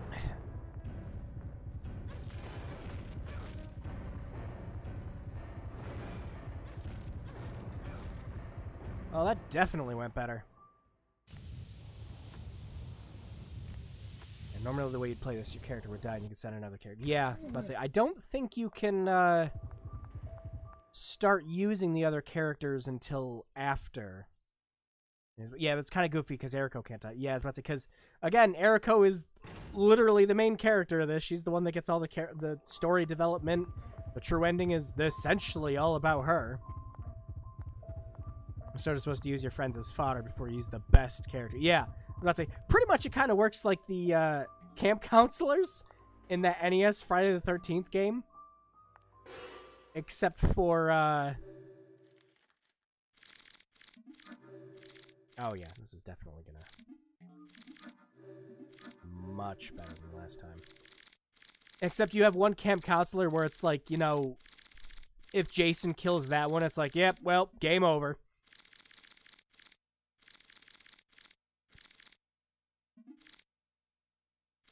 We don't need the adrenaline, so. Actually, what's the prize for the adrenaline? Oh, it's just gotta be 200. Alright. Alright, let's do that again. You know what the nice thing about all the loading is? Even with the Dreamcast GD-ROM being huge? Again, most of this stuff is just, like, instantaneous. Oh, get out of the water. We are not playing this game again.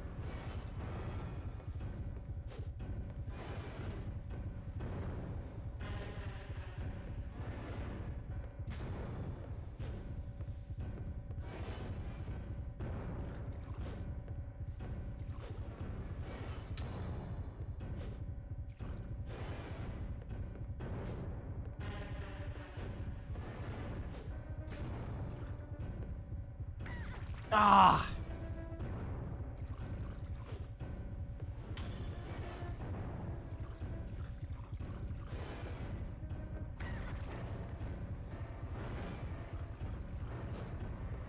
Oh, stop doing those! Come on! Oh, you're just gonna keep doing them.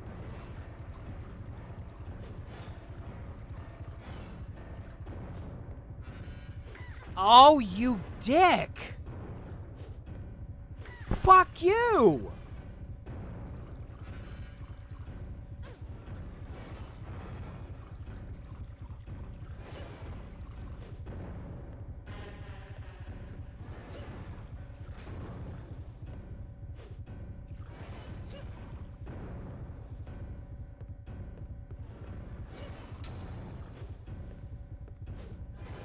Dodge, man. Yeah, you know, I completely forgot about it for some reason. Don't worry, by the time YouTube catches up, you'll see it.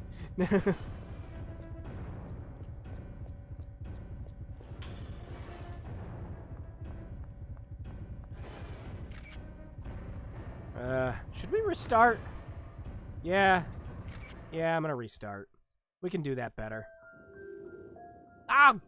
I just hit the new game button. I did it again. Yeah, you can dimension transit Thursday. Yeah, I completely forgot.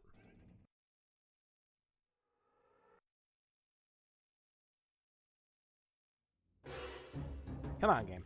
I am pushing buttons to reset. There we go. Finicky as heck.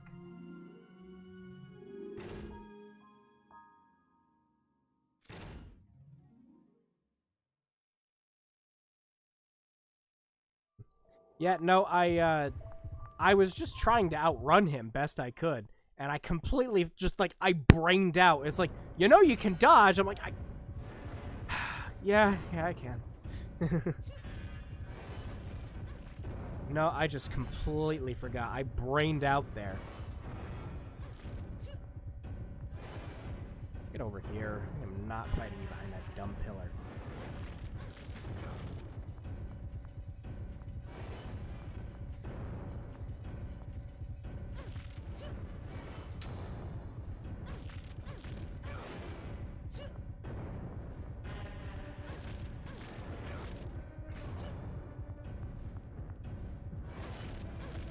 Yeah, stuff like that, like, takes me to my, like, Dark Souls days of just forgetting that there's, like, obvious skills you can use.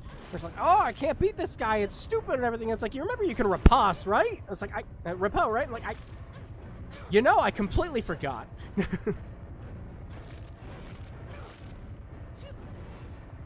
Get like that in Nier and stuff where I just forget for dodging. So, yeah, like, the first and the second game, because in the first game, you have a really good roll that you can take advantage of in Nier for just about everything. And then, it's just like, oh, come on, I know I can dodge this properly. And then it's just like, yeah, but you can roll. I'm like, I forget it. Yeah, I might as well go for the good ending.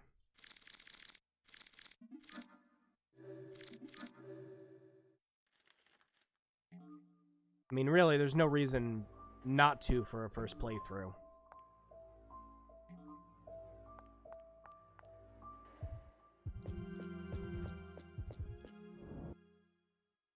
Alright, let's do this again with, you know, actual skill and finesse and me not forgetting I can totally dodge all this crap.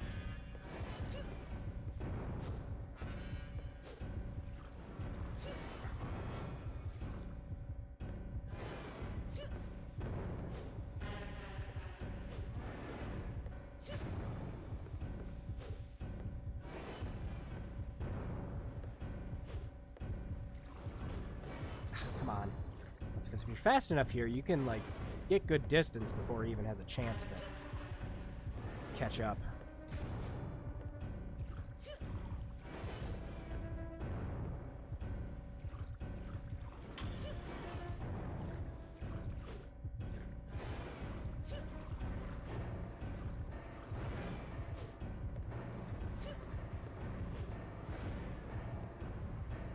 Nope. Didn't have time that time.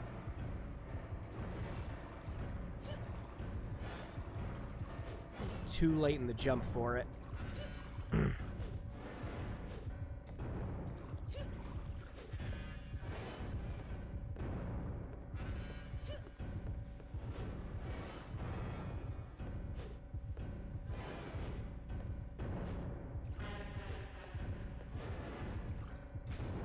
Well, I'd say that was arguably better that time.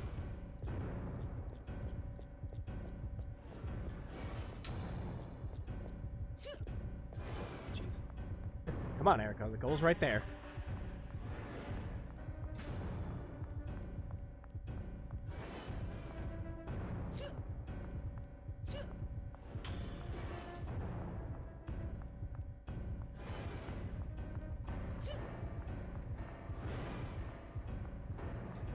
Get the bad endings where you save all your friends, forget the new friend. Yeah, yeah. Am I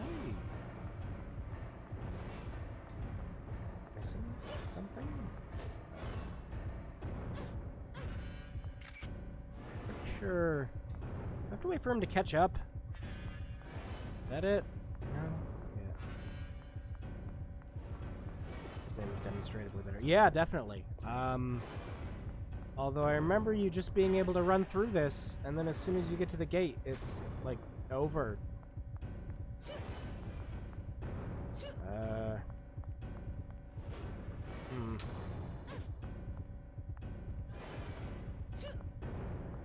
I don't ever recall this game bugging out.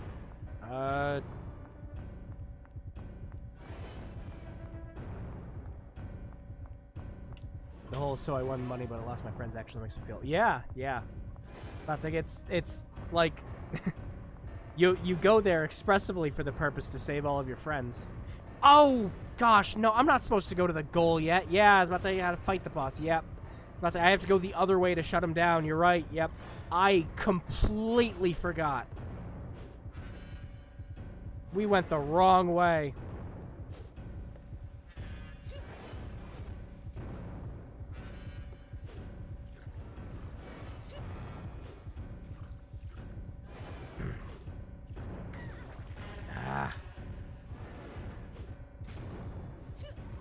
Nope, that's my bad. Again, it's been so long since I played this. I am forgetting everything.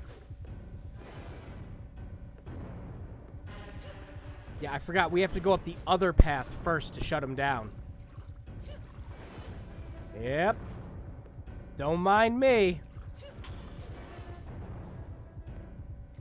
You know what? Yeah, it's not even worth running all the way back at this point. Nope, that's my bad again. Ah, it's been so long. Holy cow. Yeah, I forgot you have to go up the other path first.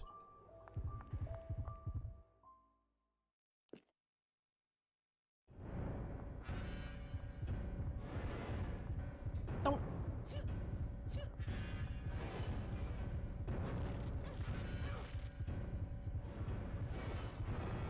God, I would love for a remaster. Yeah, me too. Like, it wouldn't even, like, I wouldn't even want, like, a full, like, I wouldn't even beg for a full remaster. I would just like for someone like Night Dive Studios to get the rights to this and just upscale the ever-loving hell out of it. Unfortunately, we got a lot of pretty decent to cool Dreamcast games that didn't really get the love and recognition they deserved.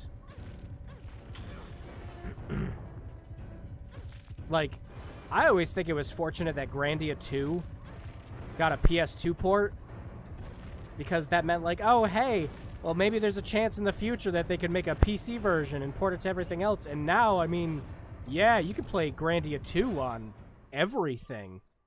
Grandia 1 and 2.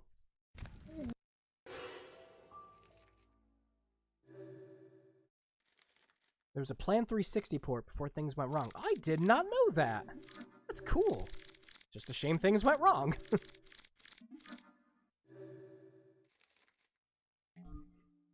To be honest, though, I'm surprised the game got released. Yeah, especially over here in America.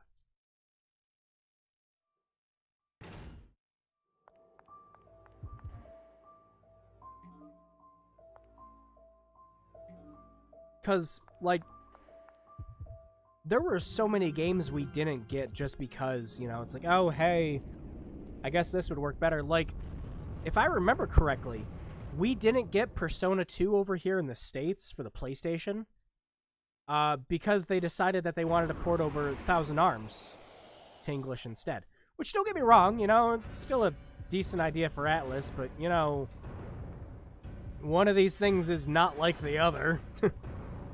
As much as I love Thousand Arms, I mean, I would have really liked to get the first part of Persona 2, and they did bring the second part over to America, but, like, alright, now we have all these characters that are introduced that, you know, we don't know anything about.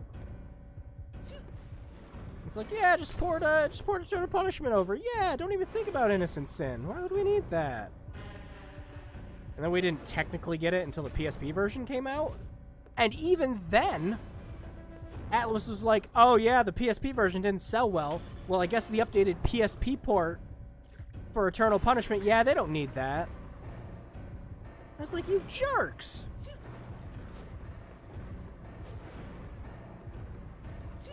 Game companies make really weird decisions sometimes.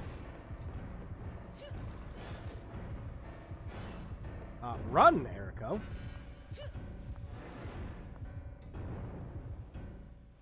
This is Banbalo Control Room. Can you hear me? This is Control Operator Jackson. I repeat, this is Control Operator Jackson. I in love the control this. Room. Our oil pressure is normal here. Average electric current. Pay no attention to the man behind the screen. Generating capacity of 2,700,000 watts. 10-4, main control room here. Checking database now. Hold on a second. Atlas needs a bundle of the forgotten SMT games. Seriously, and we still haven't gotten, you know... That's alright. It's still within control parameters. What are you planning to do for dinner tonight? I'm starving. I think I'll have fish or something. At this point, meat doesn't sound too appetizing. Yeah, we've got enough meat laying around over here to feed an army of rats. Help! Stop right there. This area is restricted to authorized personnel only. Please. Earlier was not so hard because of Dante, honestly. Yeah, but as soon as you get Dante, you curb stomp the rest of that game. I could never beat Lucifer on my first go-through of Nocturne, but then once I got Dante, I was just like, shit. You're looking at 2 meters of thick titanium for every bone. All computer controlled by me. Me. You like that big sucker, eh? I love it. Whoa, whoa, whoa, whoa, whoa, yeah, yeah.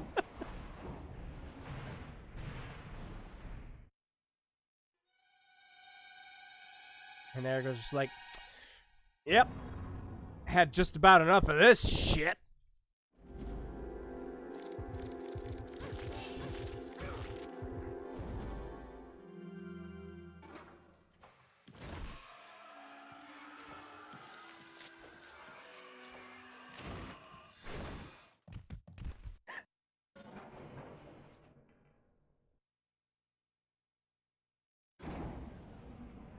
And that's how you beat a boss.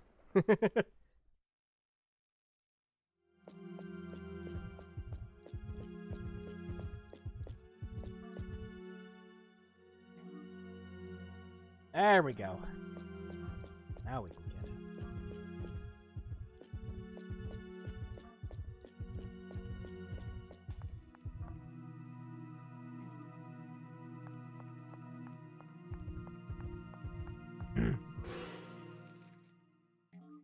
Yeah, Alice always felt to me they tried, though. Get Persona 2 on PSP and then they upscale it for PS3.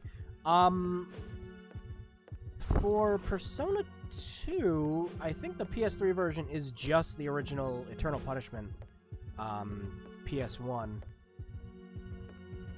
Yeah, then they brought over Strange Journey GS, which, yeah! That was weird to me, too, and then Soul Hackers. The friggin' 3DS and 2DS were just, like, amazing. And the 3DS has the best versions of Devil Survivor. I was about to say, those ports for those were amazing to play. Got a whole Cabin in the Woods vibe. Yeah, decades. Well, decade. Just about a decade before Cabin in the Woods, yeah. First time going through Illbleed, surprised me how they played everything being state. Yeah, I was about to say, because, like, alright, how does that hologram on the back going, Jimmy, work out with that, you know? No, but the DS and the 3DS were just, like, Shin Megami freaking crazy. And of course now, you know, Atlas announced years ago that we're supposed to get another mainline SMT game on the Switch. Well, where the hell is that? Just use the ID card on the door?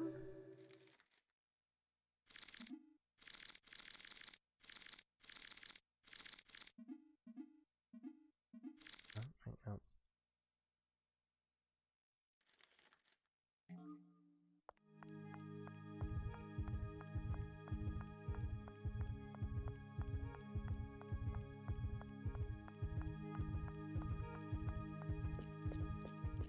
Another... Oh, yep, there it was, yep. So I walked right by it.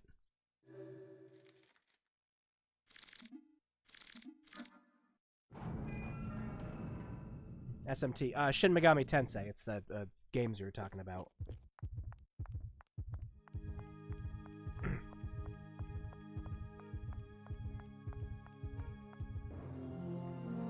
There we go.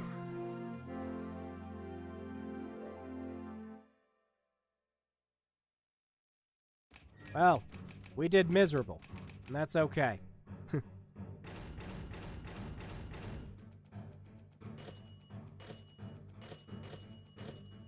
Well, really not that bad still, though. 43,000 still good. Can at least get an upgrade or two out of that. But, yeah, that is essentially how every stage of Illbleed plays out, but you get different monsters, different stories, different ways to, okay, this is open. And this is where you go to revive characters when they die. But, as pointed out earlier, if Eriko dies, it's just straight up game over. If any other character dies, you can keep playing by just choosing one of the other characters. They're essentially extra lives with their own stats. But, much like us talking about Shin Megami Tensei, more like in a Persona game, if your main character dies, it's all over. Let's see.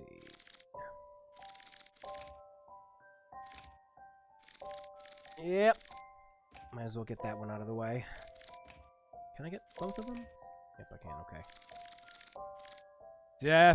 Definitely want this.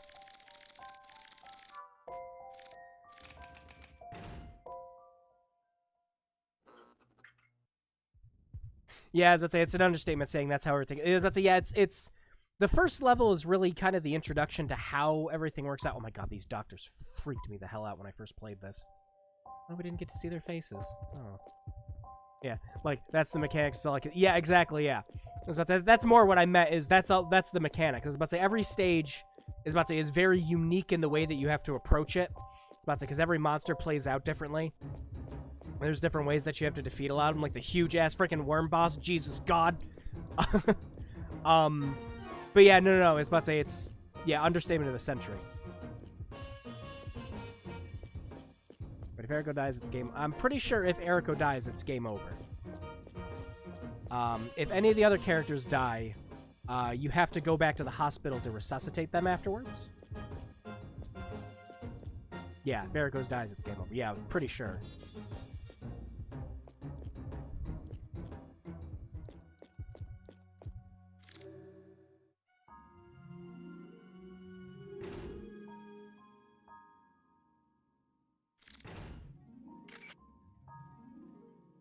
Yeah, no cutscenes for the... Yeah, like I said, they're essentially extra lives, unfortunately. Because if I was to remake this game, I would love to give the rest of the characters, you know, stuff to do. Or at the very least, their own endings. I know Eriko's the main character, but come on.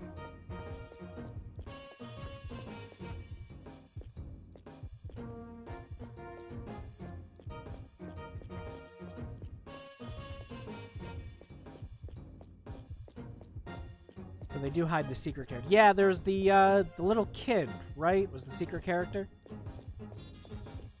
And he's about to, he's the, it's like the bottom, he's the portrait in the bottom right hand. But, you don't really find out about him until the very last stage. I forgot how much stuff there was to do in this game, too. No, but this game's a classic. This game's just a treat for me. Oh, boy. This, though, the freaking Queen Worm. It's like, all right, you know, I the first time I played this, you know, I got through the Home Run of Death pretty all right. You know, I missed most of the goals, but that's just the nature of the game. You replay it, and that's why it encourages the New Game Plus. But the Queen Worm level, I wanted to quit the game after that. And I had a friend online on a board I was talking to. He's like, no, you gotta get past the Queen Worm. That's because the other stages are just really good. I'm just like, all right, fine. I would definitely up the brightness. It's pretty hard to see. The brightness actually for you guys is better than it is for me on my screen. I can adjust it a little bit, but it'll really look washed out if I do. The babyface reporter. I don't think you can actually... Yeah, he's a one and done, yeah.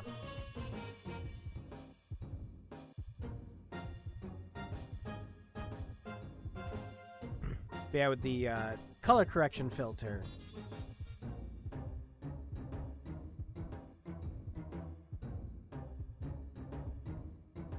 Yeah, and I think, yeah, he's got the best stats in the game. You only play him during a stage where it doesn't... Yeah, but I think you just get a different cutscene if you manage to make it through with him till the end, if I remember correctly.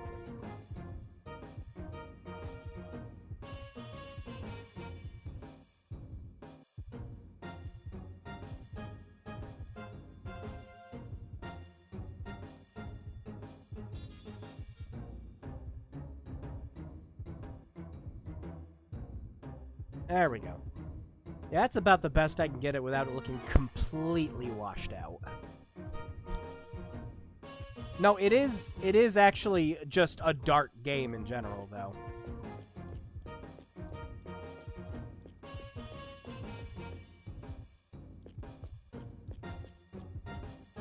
Alright, what time do we got? Oh, it is 9 o'clock. Dang it. I was kind of hoping to play this a little more. Oh, gosh. I gotta get a break. I legitimately gotta get a break off work at some point. What I would love to do, is I'd like to get a day or two off of work, specifically a day where I'd like to just focus on streaming. Literally just a cutscene where he helps you solve the mystery instead of you having to... Yeah, exactly. Like I said, I thought it was just you get a different cutscene and that was it. But, yeah, I'd like to take a day off and just do, like, a full fun stream where we just play a bunch of different games, and it's not just me, like, all right, I've got a couple hours, I can play this one game for a bit, well, that's it, good night, because I hate doing this. But I do think, just because this game is a blast, and because every other game I've been doing a series of has been horror-themed at this point, I would like to make this game the series that we do next. Because I don't have too much else planned. Means you need to stream on the weekends. Oh my god, I would love to stream on the weekends if I wasn't busy on the weekends is the problem. Actually, I'm not terribly busy on the weekends. I used to stream on Saturdays when I had time. I just never really got around to it. If I can set up a schedule where I can stream a little earlier... Yeah, the game actually gets pretty easy after the driving. Yeah. You don't have a weekend? Yes and no. I have weekends, but the weekends are kind of spent doing work. Or cleaning. Because... reasons. I was about to say, it's almost spring, so a lot of it's going to be cleaning right now. But busy. Also, I'm just kind of busy in a lot of other cases. But, yeah, no, that's just kind of it. I was about to say, there's just some days I'm busier than others, and Thursdays around this time, I always find time to stream. So, yeah. But, yeah, I would like to make this game the series we play, especially since, besides it looking... It does still kind of look a little washed out. Whatever. Yeah, because this would be a perfect game for the stream, though, because, like, each stage is just about an hour-ish long? Let's say, so we might be able to get through 1 to 2, you know, if we're not restarting all the time like I did. we should be able to get through like a stage every stream. But yeah, I would love to get either, just get a day off and stream then. If I ever do that, I will let you guys know way in advance. Because I would like to just do a bunch of games like this instead of just, one game at a time. Have a whole smorgasbord of like all my Dreamcast games. We'll just play all of those in a stream. That'd be great. Introduce you guys to a bunch of my other favorites, like yeah, this is the best compromise. Yeah, I was about to say, especially since I don't have my VGA plugin. That would realistically be the absolute best way we could play through this is with the VGA plugin. But yeah, game's pretty muddy looking otherwise. Yeah, and I've never really had success emulating it. That's why I was really adamant on getting this AV to HDMI. I'd love to see more of it and show things that others probably... Yeah, that too. No, I always love finding stuff like that for games, but... Yeah. Blue Stinger. Yes, I have Blue Stinger. I do have Blue Stinger. But yeah, Dreamcast games I'd like to play. Mach-N X. Mach-N X is one of those Atlas games that like no one knows about. It's a first-person melee action game. It was pretty much like, it was almost like the best comparison I could give to its art style and the way it plays is it's kind of like Killer 7. Before Killer 7 happened. Would you consider playing the demo of my game? Sure, absolutely. Absolutely. Speaking of, I downloaded the updated version of your game. But once again, I got busy. And I played the other version you had too, before that. Not the one that you sent me, but the one that you put up on, Itch.io. I was about to say, I did play that one. But you said that you had an updated version with that, so I wanted to go through that too. But I still haven't played that version. Actually, I'll probably do that shortly after I wrap up the stream. But yeah. Back to Dreamcast games, though. Yeah, Mach-N X is awesome. And it's another one of those games that just like no one knows about. It's really cool. The best comparison I can give for is Killer 7 in terms of the art style and how it plays. It's really fun. And you can get a bunch of different endings depending on the characters that you like take over and everything. It's neat. It's neat. I'd like to play that on stream. I also used to have a light gun for the Dreamcast. I can't find that anywheres. Because I used to play Death Crimson OX on this. I know freaking Stop Skeletons from Fightings talks about that game all the time when he brings up obscure shit. And I'm just like, oh yeah, I got a copy of that game. So yeah, that'd be fun. I'd have to play with the controller because I can't find my gun anywhere. What else? What else? Oh gosh, I have a bunch of Dreamcast games. I have that. I'd love to see Mach-N X. Yeah, me too. Yeah. The newest one has less bugs. Yeah. I'll definitely play that. Because I remember the very first version of it you sent me, I ran into that weird bug at the end. Man, I love light gun games. Yeah. I have a bunch of PS2 light gun games that we could play. I have Vampire Knight, which is my favorite light gun game ever. When I found out there was a PS2 port of that, I needed it. It's awesome. It's awesome to learn new things from Illbleed. I never realized learning this game more than a decade, so anything new is a treat. Yeah, I was about to say, I didn't know you couldn't use the magazine if your heart rate was too high. I never actually knew that. So that was kind of cool to find out. It makes sense, too, because like it'd be kind of funny if you could kill yourself with the magazine. But yeah, I have a bunch of light gun games. Vampire Knight was my favorite one on the PS2, but I also have Time Crisis 3, 4, whichever one was on the PS2. Resident Evil Dead Aim used the light gun, but that game was easier to use with the mouse. It's generally easier just to play that game with a mouse. And a few others that I don't remember, but I have a lot of light gun games. The problem nowadays, though, is getting the light gun to work. Because all of our screens are, flat screen TVs. I'd have to get like an old CRT TV and hook it up to that. Jeez Louise, I don't have one of those. I've had one forever. But yeah, that'd be fun. But yeah, Dreamcast games. I got a bunch of those. There was that Sword of the Berserk game that was exclusively on the Dreamcast. I have that somewheres too. Because again, you never think Erico means game over. Crypt Killer on the PS1. I never actually played that. Alright, better wrap up this game. Boop.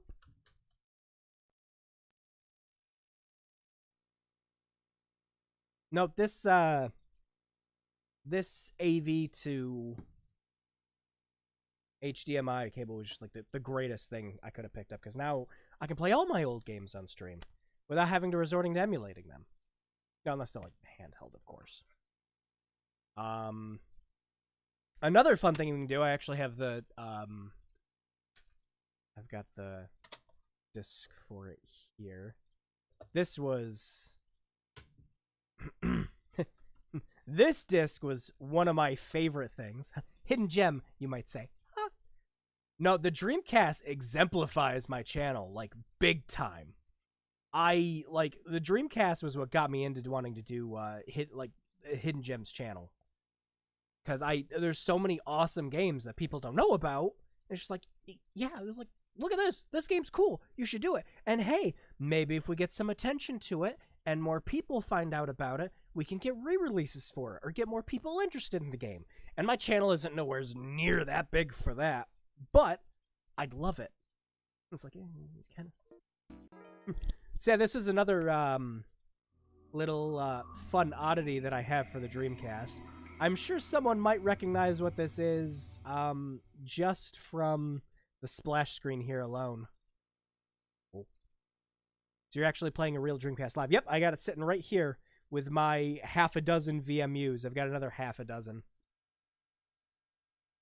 buried somewhere else.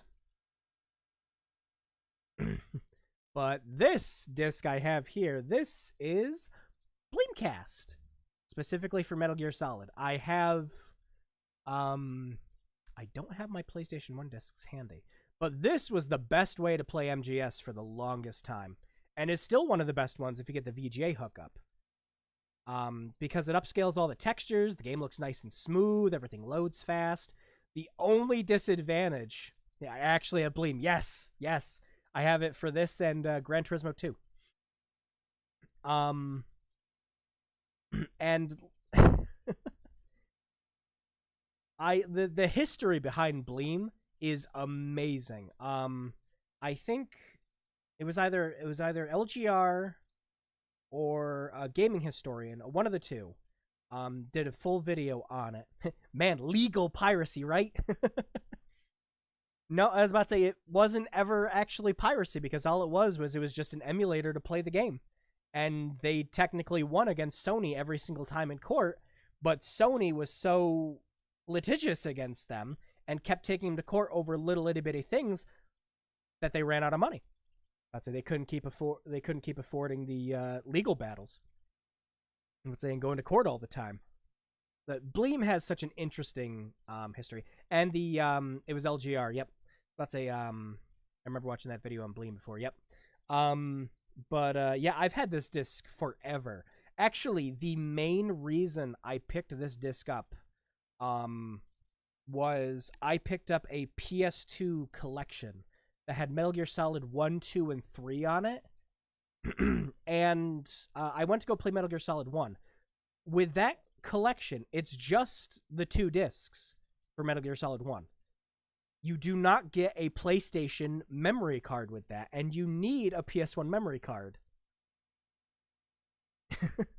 So they give you this collection and Metal Gear Solid on it, but no way to save Metal Gear Solid. You'd have to go out and buy a PlayStation 1 memory card. And I didn't have one on hand, but I saw someone had Bleem, and I'm like, oh, I could just play it on my Dreamcast. And there we go.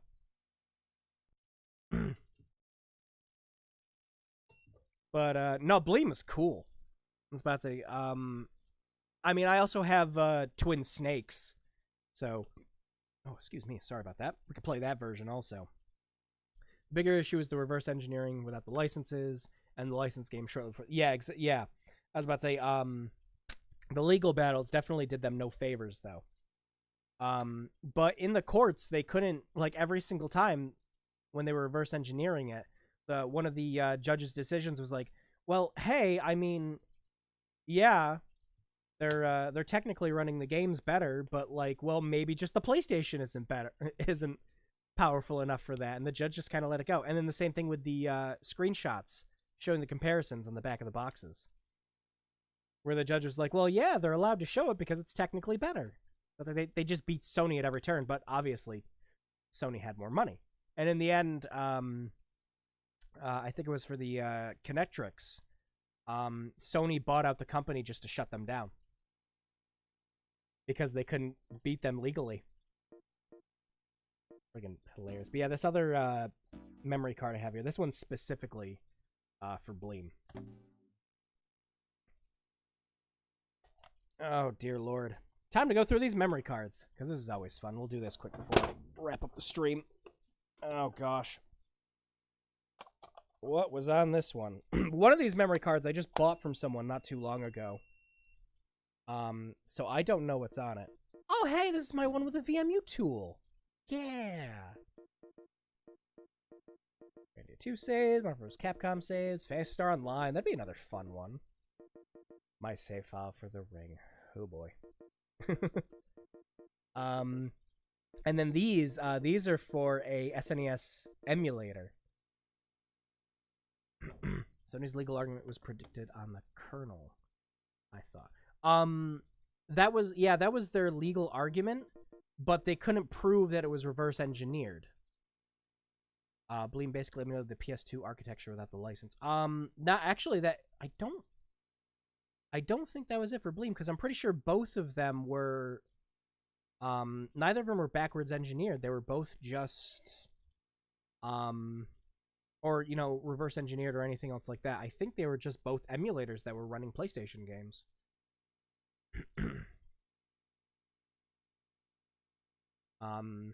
If I'm remembering correctly, of course.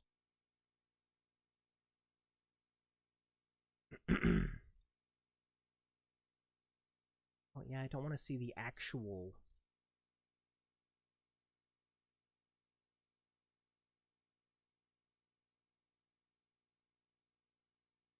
Yeah, Sony filed suit against them alleging they were violating rights and providing access for PlayStation games to run on non-Sony hardware constituted unfair competition. Ultimately, Bleem won in court and a protective order was issued to protect David from Goliath. Sony lost on all counts, including Bleem's use of screenshots on PlayStation games. On its packaging, the court noted that Bleem's use of copyrighted screenshots were considered fair use and should be allowed to continue. Yeah. Well, yes, but just like emulators today, you need to have BIOS of a real system. Yeah, but Sony couldn't actually hit them with that. I was about to say because the emulators didn't need a BIOS at all. And that's why you have to... Yeah, with a lot of modern emulators, to get around going through what Bleem had to with that, they're most all of them are like, yeah, you need to have your own BIOS. Let's say, and that's why a lot of modern emulators don't normally get in trouble. That's actually what protected RPCX3 from getting in trouble when they were emulating Persona 5 on it. Was Atlas was trying to get him in trouble, and they brought up the fact, like, hey, no, because you need to supply your own BIOS and everything else, so you technically can't get us into legal trouble for it. The problem with Bleem and Connectrix was they both didn't need a BIOS at all. They bypassed it completely. And that's where they were trying to get them on legal trouble for, but they couldn't sue them because of it. But yeah, a lot of emulators nowadays will work off that. Anyways, yeah, these saves here for Dream SNES, holy cow. I don't even know if I have my disc for that anymore. And these were, yep, NES games. Holy cow. Gauntlet Legends! I got that somewhere too. Dead or Alive 2. Oh my gosh. Holy cow.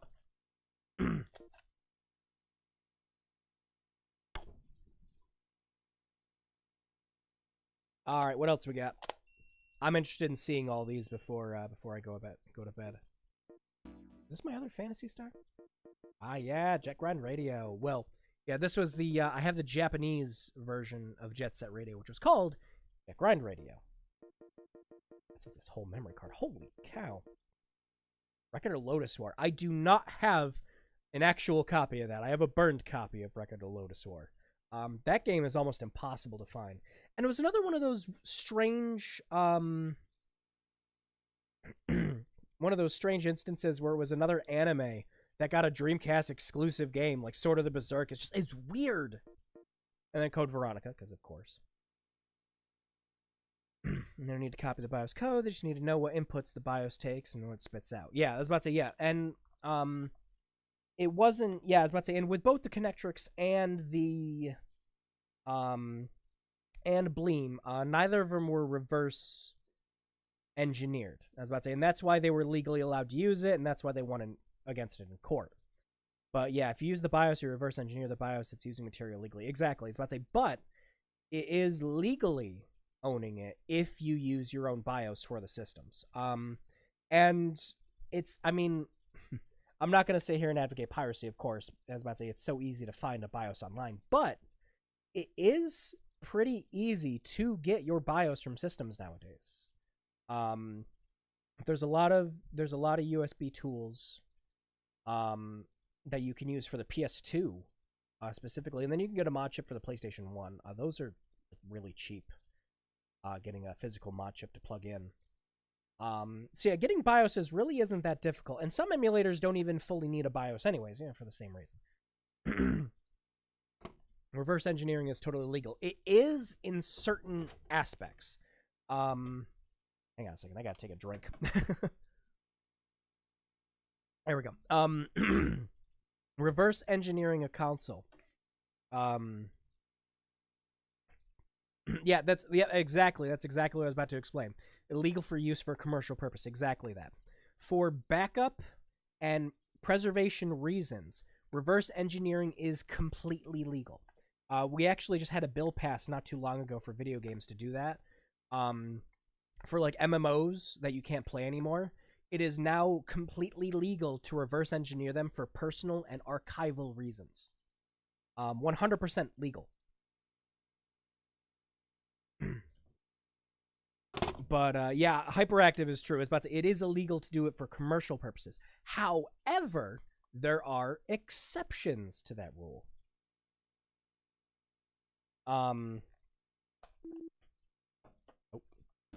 Yeah, but shut up. There are exceptions to that rule because there does exist a. Okay, this is a memory card I have never seen before. I actually picked this one up from the guy I got the Dreamcast from. I haven't put it in yet. I'm curious what's on it. Let's see. Carriers on it. Huh. And nothing else. And this might not be the memory card then. Maybe it's this one. Let's try this one. This was the one. Yep. That's a they have a save for Swirl on here. Holy crap. I don't even have a disc that has Swirl on it. Centipede, Frogger, Firefighters, Ooga Booga. What? I've never heard of Ooga Booga. And Rogue Spear, yeah. Cool. I don't have any of these games though. But Swirl, I don't even have a disc that has that on there anymore. That's cool. All right, that's it for these memory cards. I have a bunch of other ones somewhere, but yeah. Taking copyrighted code and dismantling it to circumvent is illegal if done from. Yeah, it's I was about to say that's very true. Again, for personal use, and Nintendo does not get this at all because it's legal in America. And I believe it's legal in the UK also. Let's say in Japan, that's neither here or there. But for personal use, completely legal for backup and archival purposes.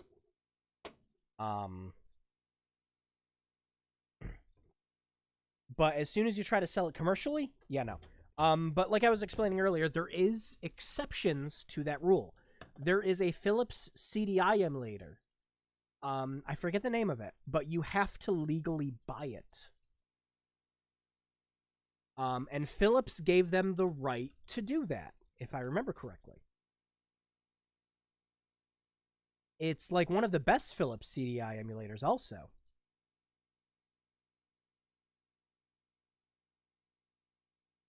Let's see. I think that's why legal arguments are so shaky. Yeah. I was about to say, and it's the surprising reason why Bleem and Connectrix won a lot of the times, because emulation was just such shaky ground. And there hasn't really been a full legal precedent set for emulators to determine the full legality of them. But as it stands at the moment, backup, archival purposes for your own collections and everything, emulation is completely legal.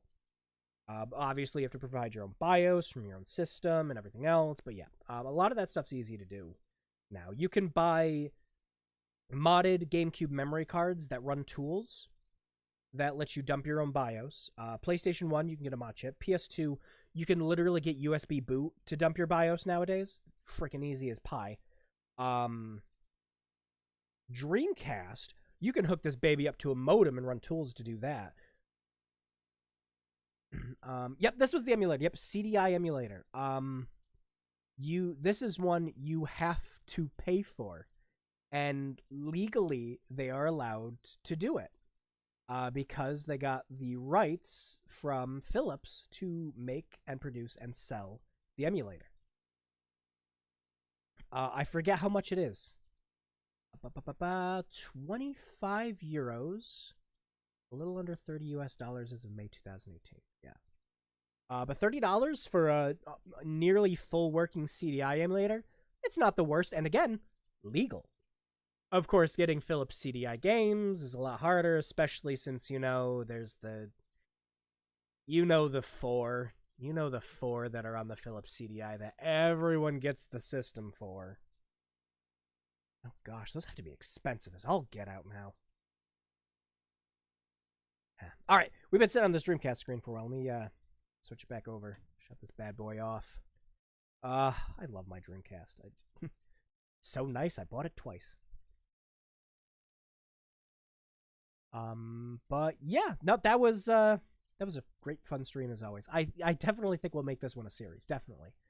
Because it's been so long since I did a full playthrough and completed Illbleed.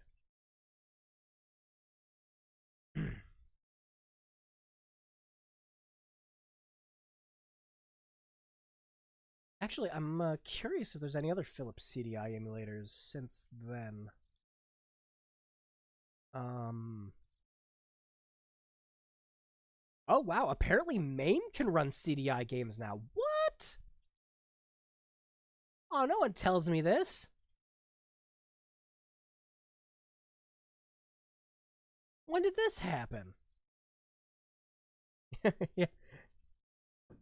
No, actually, no. Yeah. No, it's actually a lot of fun to talk about this stuff, because like I said, there is a lot of legal gray area between emulating, and that's why I try to for these streams. The only games I played that I emulated were the Game Boy Advance ones, and that's just because streaming.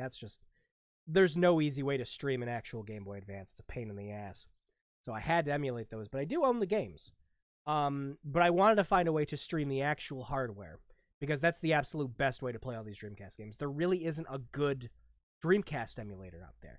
There's stuff like Null DC and another one, but they don't emulate Dreamcast games perfectly.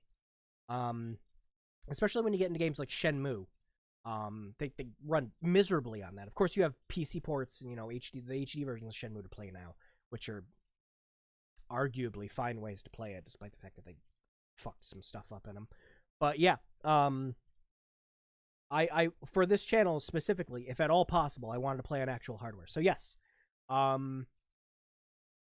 every console game we're going to be playing on this is actual physical hardware. I would actually love to. I have a halfway working PS2 right now, that I'd love to emulate, but the problem is the disc tray gets stuck. And I have opened that thing up and fixed it for like a decade now. I have kept that poor baby running forever, and it still works, but I have to physically pry open the DVD tray and push it back in now. I don't have the cover on that PS2 unless I'm putting it in storage.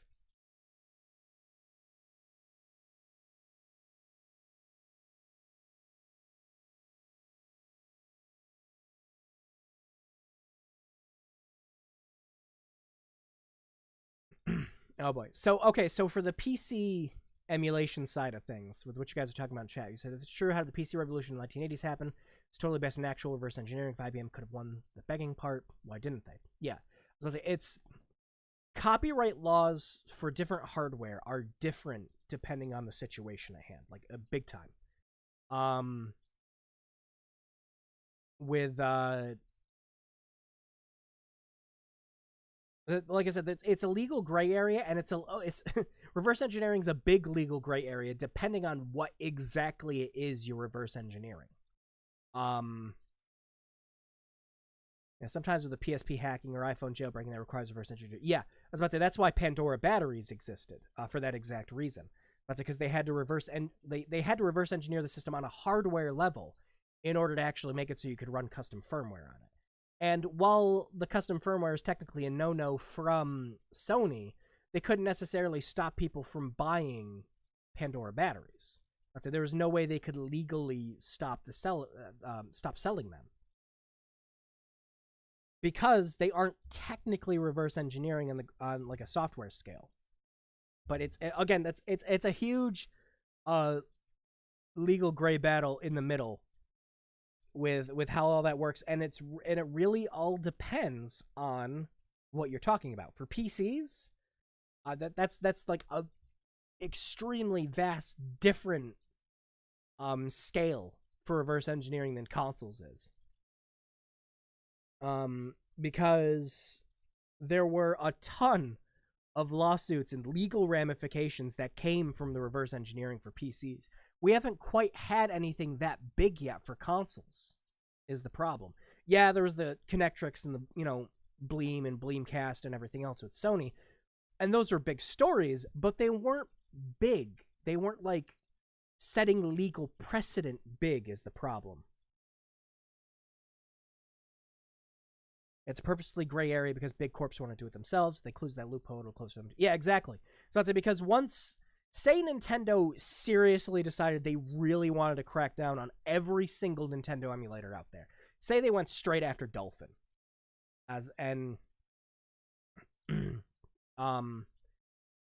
problem with that is situations like the principles are the same for consoles, definitely. The principles are the same, but we haven't had a huge legal precedent set for them yet. And that's the big difference between PC and consoles with reverse engineering them. There are kind of set guidelines for reverse engineering PC hardware and software and code and everything else like that. Those same precedents aren't set for consoles yet. Yeah, the point is, Bleem could be argued to be in the right or in the wrong, almost exclusively based on how one wants to define some of the concepts. Yeah, definitely.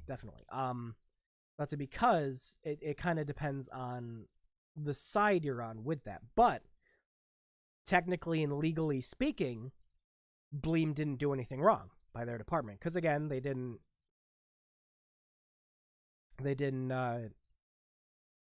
technically reverse engineer the code to have to use a BIOS or anything like that, so they didn't get in any kind of legal trouble for it. But having to provide your own BIOS is exactly how emulators like Dolphin and EPSXE and PCSX2 and everything get around getting into kind of legal trouble, because it's like, hey, you can't technically run this emulator without providing your own BIOS from your system, and getting your BIOS for personal reasons is completely legal, because it's, again, for backup and archival reasons. And until the day comes when a court decides that that's a no-go anymore, like I said, Nintendo bashing Dolphin's doors down, going against that, which they would lose. I mean, they'd lose in the sense of like taking it to court, but they could also pull a Sony and just kind of drain the resources of Dolphin, the Dolphin devs dry. But Dolphin's also open source is the other thing too. And that's the huge advantage something like Dolphin has. But nope, but the emulation is just a huge gray area with how a lot of that stuff works. There's really no right and wrong answer for a lot of that. It's mostly just kind of we haven't had any actual full-on precedents set yet to determine the full legality of them right now. And like Disseron said earlier, no big corporation wants to open that Pandora's box. Because once they do, you remember those reports a while back and everything, that Nintendo's ROMs that they're running on their virtual console and like the Nintendo Online system for the Switch, they were using ROMs that people dumped themselves online because there were bits in the code that had like their headers and everything else in it. Does Nintendo have the means to dump their own ROMs?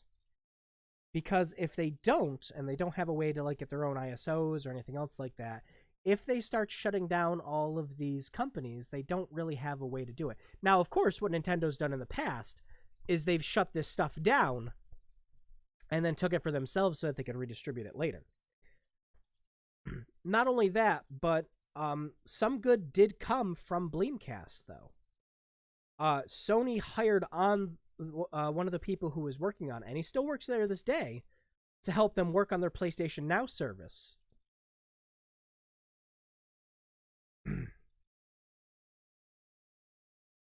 Oh yeah, Super Mario 3 was the ROM that got... Yeah, exactly, yeah. I was about to say, and... so if Nintendo closed off, the internet as a source of getting, ROMs and emulation and everything, and the code for that figured out, do they have their own means to legally redistribute all that? And again, it sounds kind of silly, like, of course Nintendo would come up with their own code and everything else like that, like other companies were doing that. But then you have to remember, you have all of these hardware tools like the Retron 5 and a couple other things that emulate systems. I'm trying to think. There's so many of them now, but a lot of them use cores provided by RetroArch and a lot of other things that the community has developed. There was that one like Capcom huge ass joystick that played arcade games, and a lot of the games on that are running off emulated code that other people have worked on. And again, it's open source, it's free to distribute. Even the PlayStation Classic runs off a modified version of EPSXE. So if they decided they wanted to just slap down all of these people working on these emulators for legal reasons, then they'd have to start developing a lot of these tools themselves, and they wouldn't be open source. Because they can legally use all these tools for when they sell stuff too. And nothing's stopping them from doing it. Just like it's not stopping any of us from going and downloading the emulators and playing and running our own games on that. But that's kind of the big thing with emulation right now. It's like I said, it's a Pandora's box no big company wants to open, because right now it's to their benefit that we have emulators, and that most all of them are open source so that people can work on them.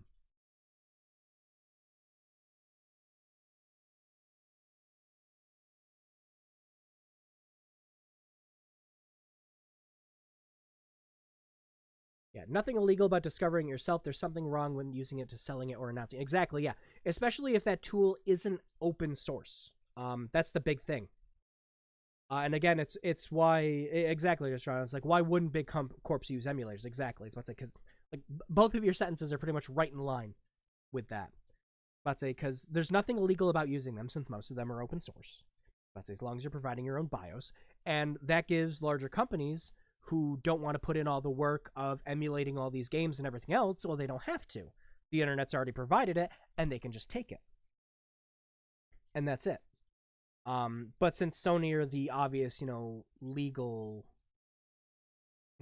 owners of the code and everything else like that, well, they're allowed to sell it, of course. It's why they're allowed to sell something like the PlayStation Classic, as crap as that thing was.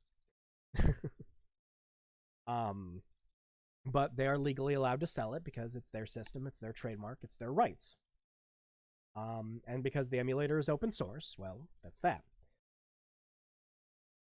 I think, but there are a couple of hardware solutions. I think there was that one Commodore 64 freaking thing. I forget the name of it. The thing was god awful.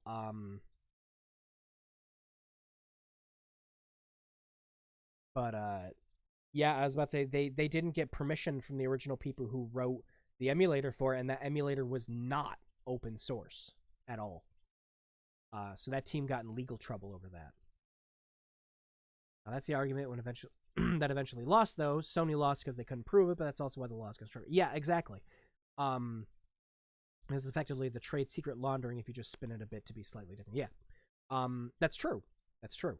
Sony lost because they couldn't prove it, and people the laws didn't necessarily get stronger from that. I wouldn't say the laws got stronger. I would say that people started walking on more eggshells when it came to emulation, though.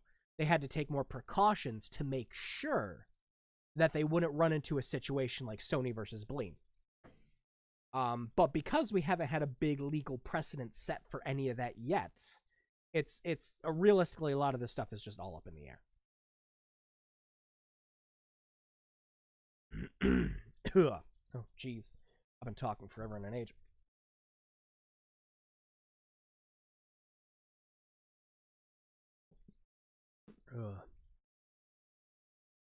Because if they did, it could be argued they used some of the original code. That actually did happen in the game industry. Specifically, it happened against Tengen and Nintendo. Because Tengen went and took the copyrighted materials for the NES lockout chip from an actual copyright office and backwards engineered it that way. Nintendo took them to court because they said that, well, you guys used the original code for it. And they were trying to say, well, no, we didn't. And then someone analyzed the code and found out that, yes, they did. And they got in trouble for that. Big time. Tengen got in huge trouble for that.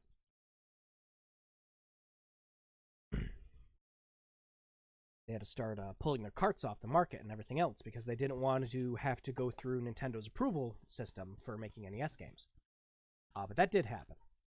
But, again, they backwards engineered the code and used...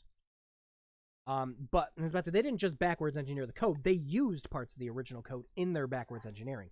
That's where they started running into legal problems with it. You can totally backwards engineer a system, but then you can write your own code to use what you found out. That's where you start getting into legal gray area stuff, though. That's, yeah.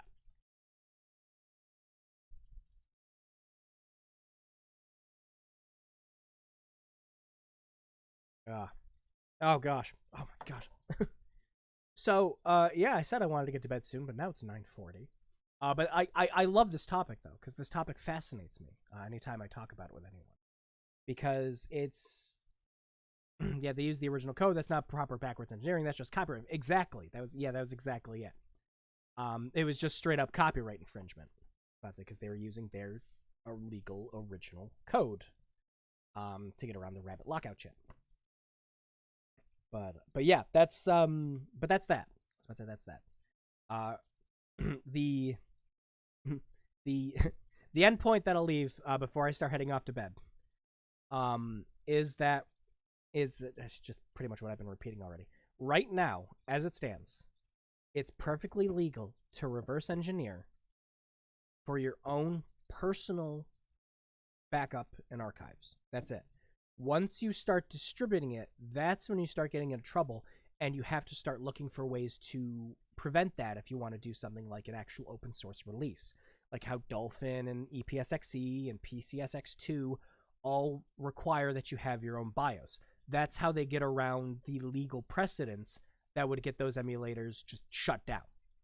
And they obviously can't provide any BIOS. That's why they say, well, you got to use your own. That's the thing. You don't change the code. You have to write it fresh. Yeah, exactly. They was about to say, when they reverse engineer, they have to use their own code. They have to make their own. They can't use the original. And again, that's legal for personal reasons. You have to find ways around it otherwise.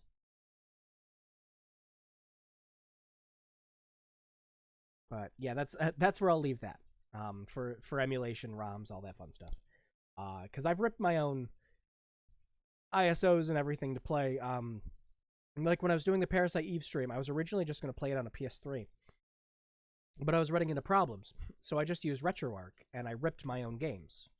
Which isn't hard to do. But, you know, it's something I'm legally allowed to do to back up and preserve my games. Once I start taking those ISOs of Parasite Eve I made, and I distribute them online, that's when it becomes illegal. But yeah, that's that. All right. Yep. No. This has been a fun talk, but I do have to. I gotta go to bed. I gotta start getting ready for the morning and everything else. But hey, it's Friday tomorrow. Yay! And the weekend's happening. So, quick updates on everything though. Before I hop out. First, Endless Chaos. I finished up the end conditions for one of the rooms I was working on. It's one of the secret areas. It's one of the last things I was working on before I sent out this beta test. The failure conditions are all set for that room. It just needs the win conditions in it. And then once those are set, I have to program one more room that'll calculate and total everyone's points by the end. And then all done. I can start doing the beta test. I can start doing the contest. I really want that to be next week. I really want it to be next week, but I got hung up on the failure conditions of this room. It was nutso. I was trying to program something specific. It didn't work. I had to rewrite the whole code. It was just a pain in the ass.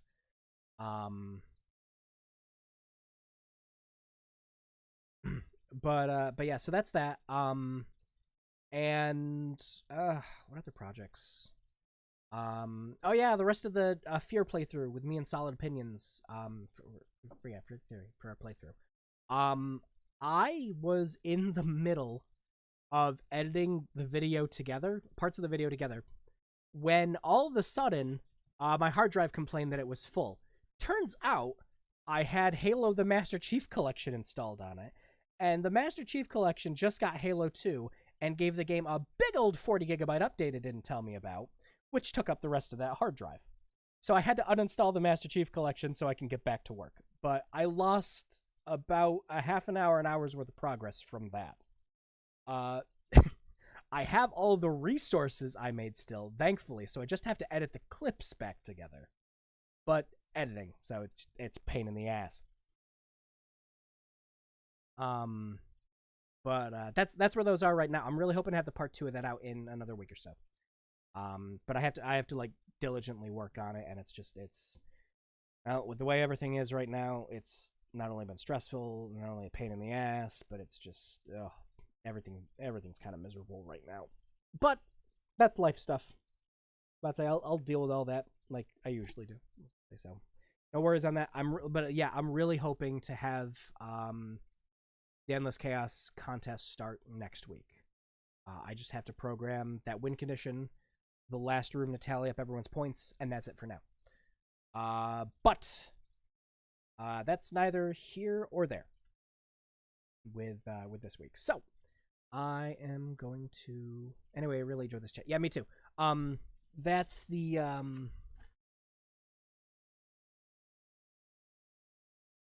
current phone. What do you want? Thanks, phone. Hey, about those tweets. My phone just let me know about them. Jeez. All right. But yeah, that's update on projects. I might do another actual vlog for the updates. I might put that together tomorrow if I have time. Weird stuff anyways. What's a great night? Yeah, it was. Like I said, I definitely think we'll play more Illbleed. I love the game. So I'd like to actually make that a series. We'll probably do I want to do another game next week, but then the week after we'll do Illbleed. But if I can get a day off, I mean, we could just spend a whole day doing one or the other of those, realistically. But we'll see. But we'll see what happens. I definitely have time off of work. But that's a pain in the ass to talk about. Yeah, all right. Wrapping up the stream here. For anyone who's watching this replay afterwards, like I said, this is a topic that fascinates me. So I apologize if it was kind of like dry legal stuff, but I like I said, I'm always fascinated by this. Yeah, so we'll wrap it up here. Thank you very much for everyone that came around. Always awesome to see you, Hyper, and you, Distron. I will, if I don't check out the game tonight, Distron, I will check it out tomorrow, just because it got a little later than I thought it would. But yeah, I will, I'll do that. So yeah, everyone have a great night. As always, stay safe out there. Wash your damn hands. and take care.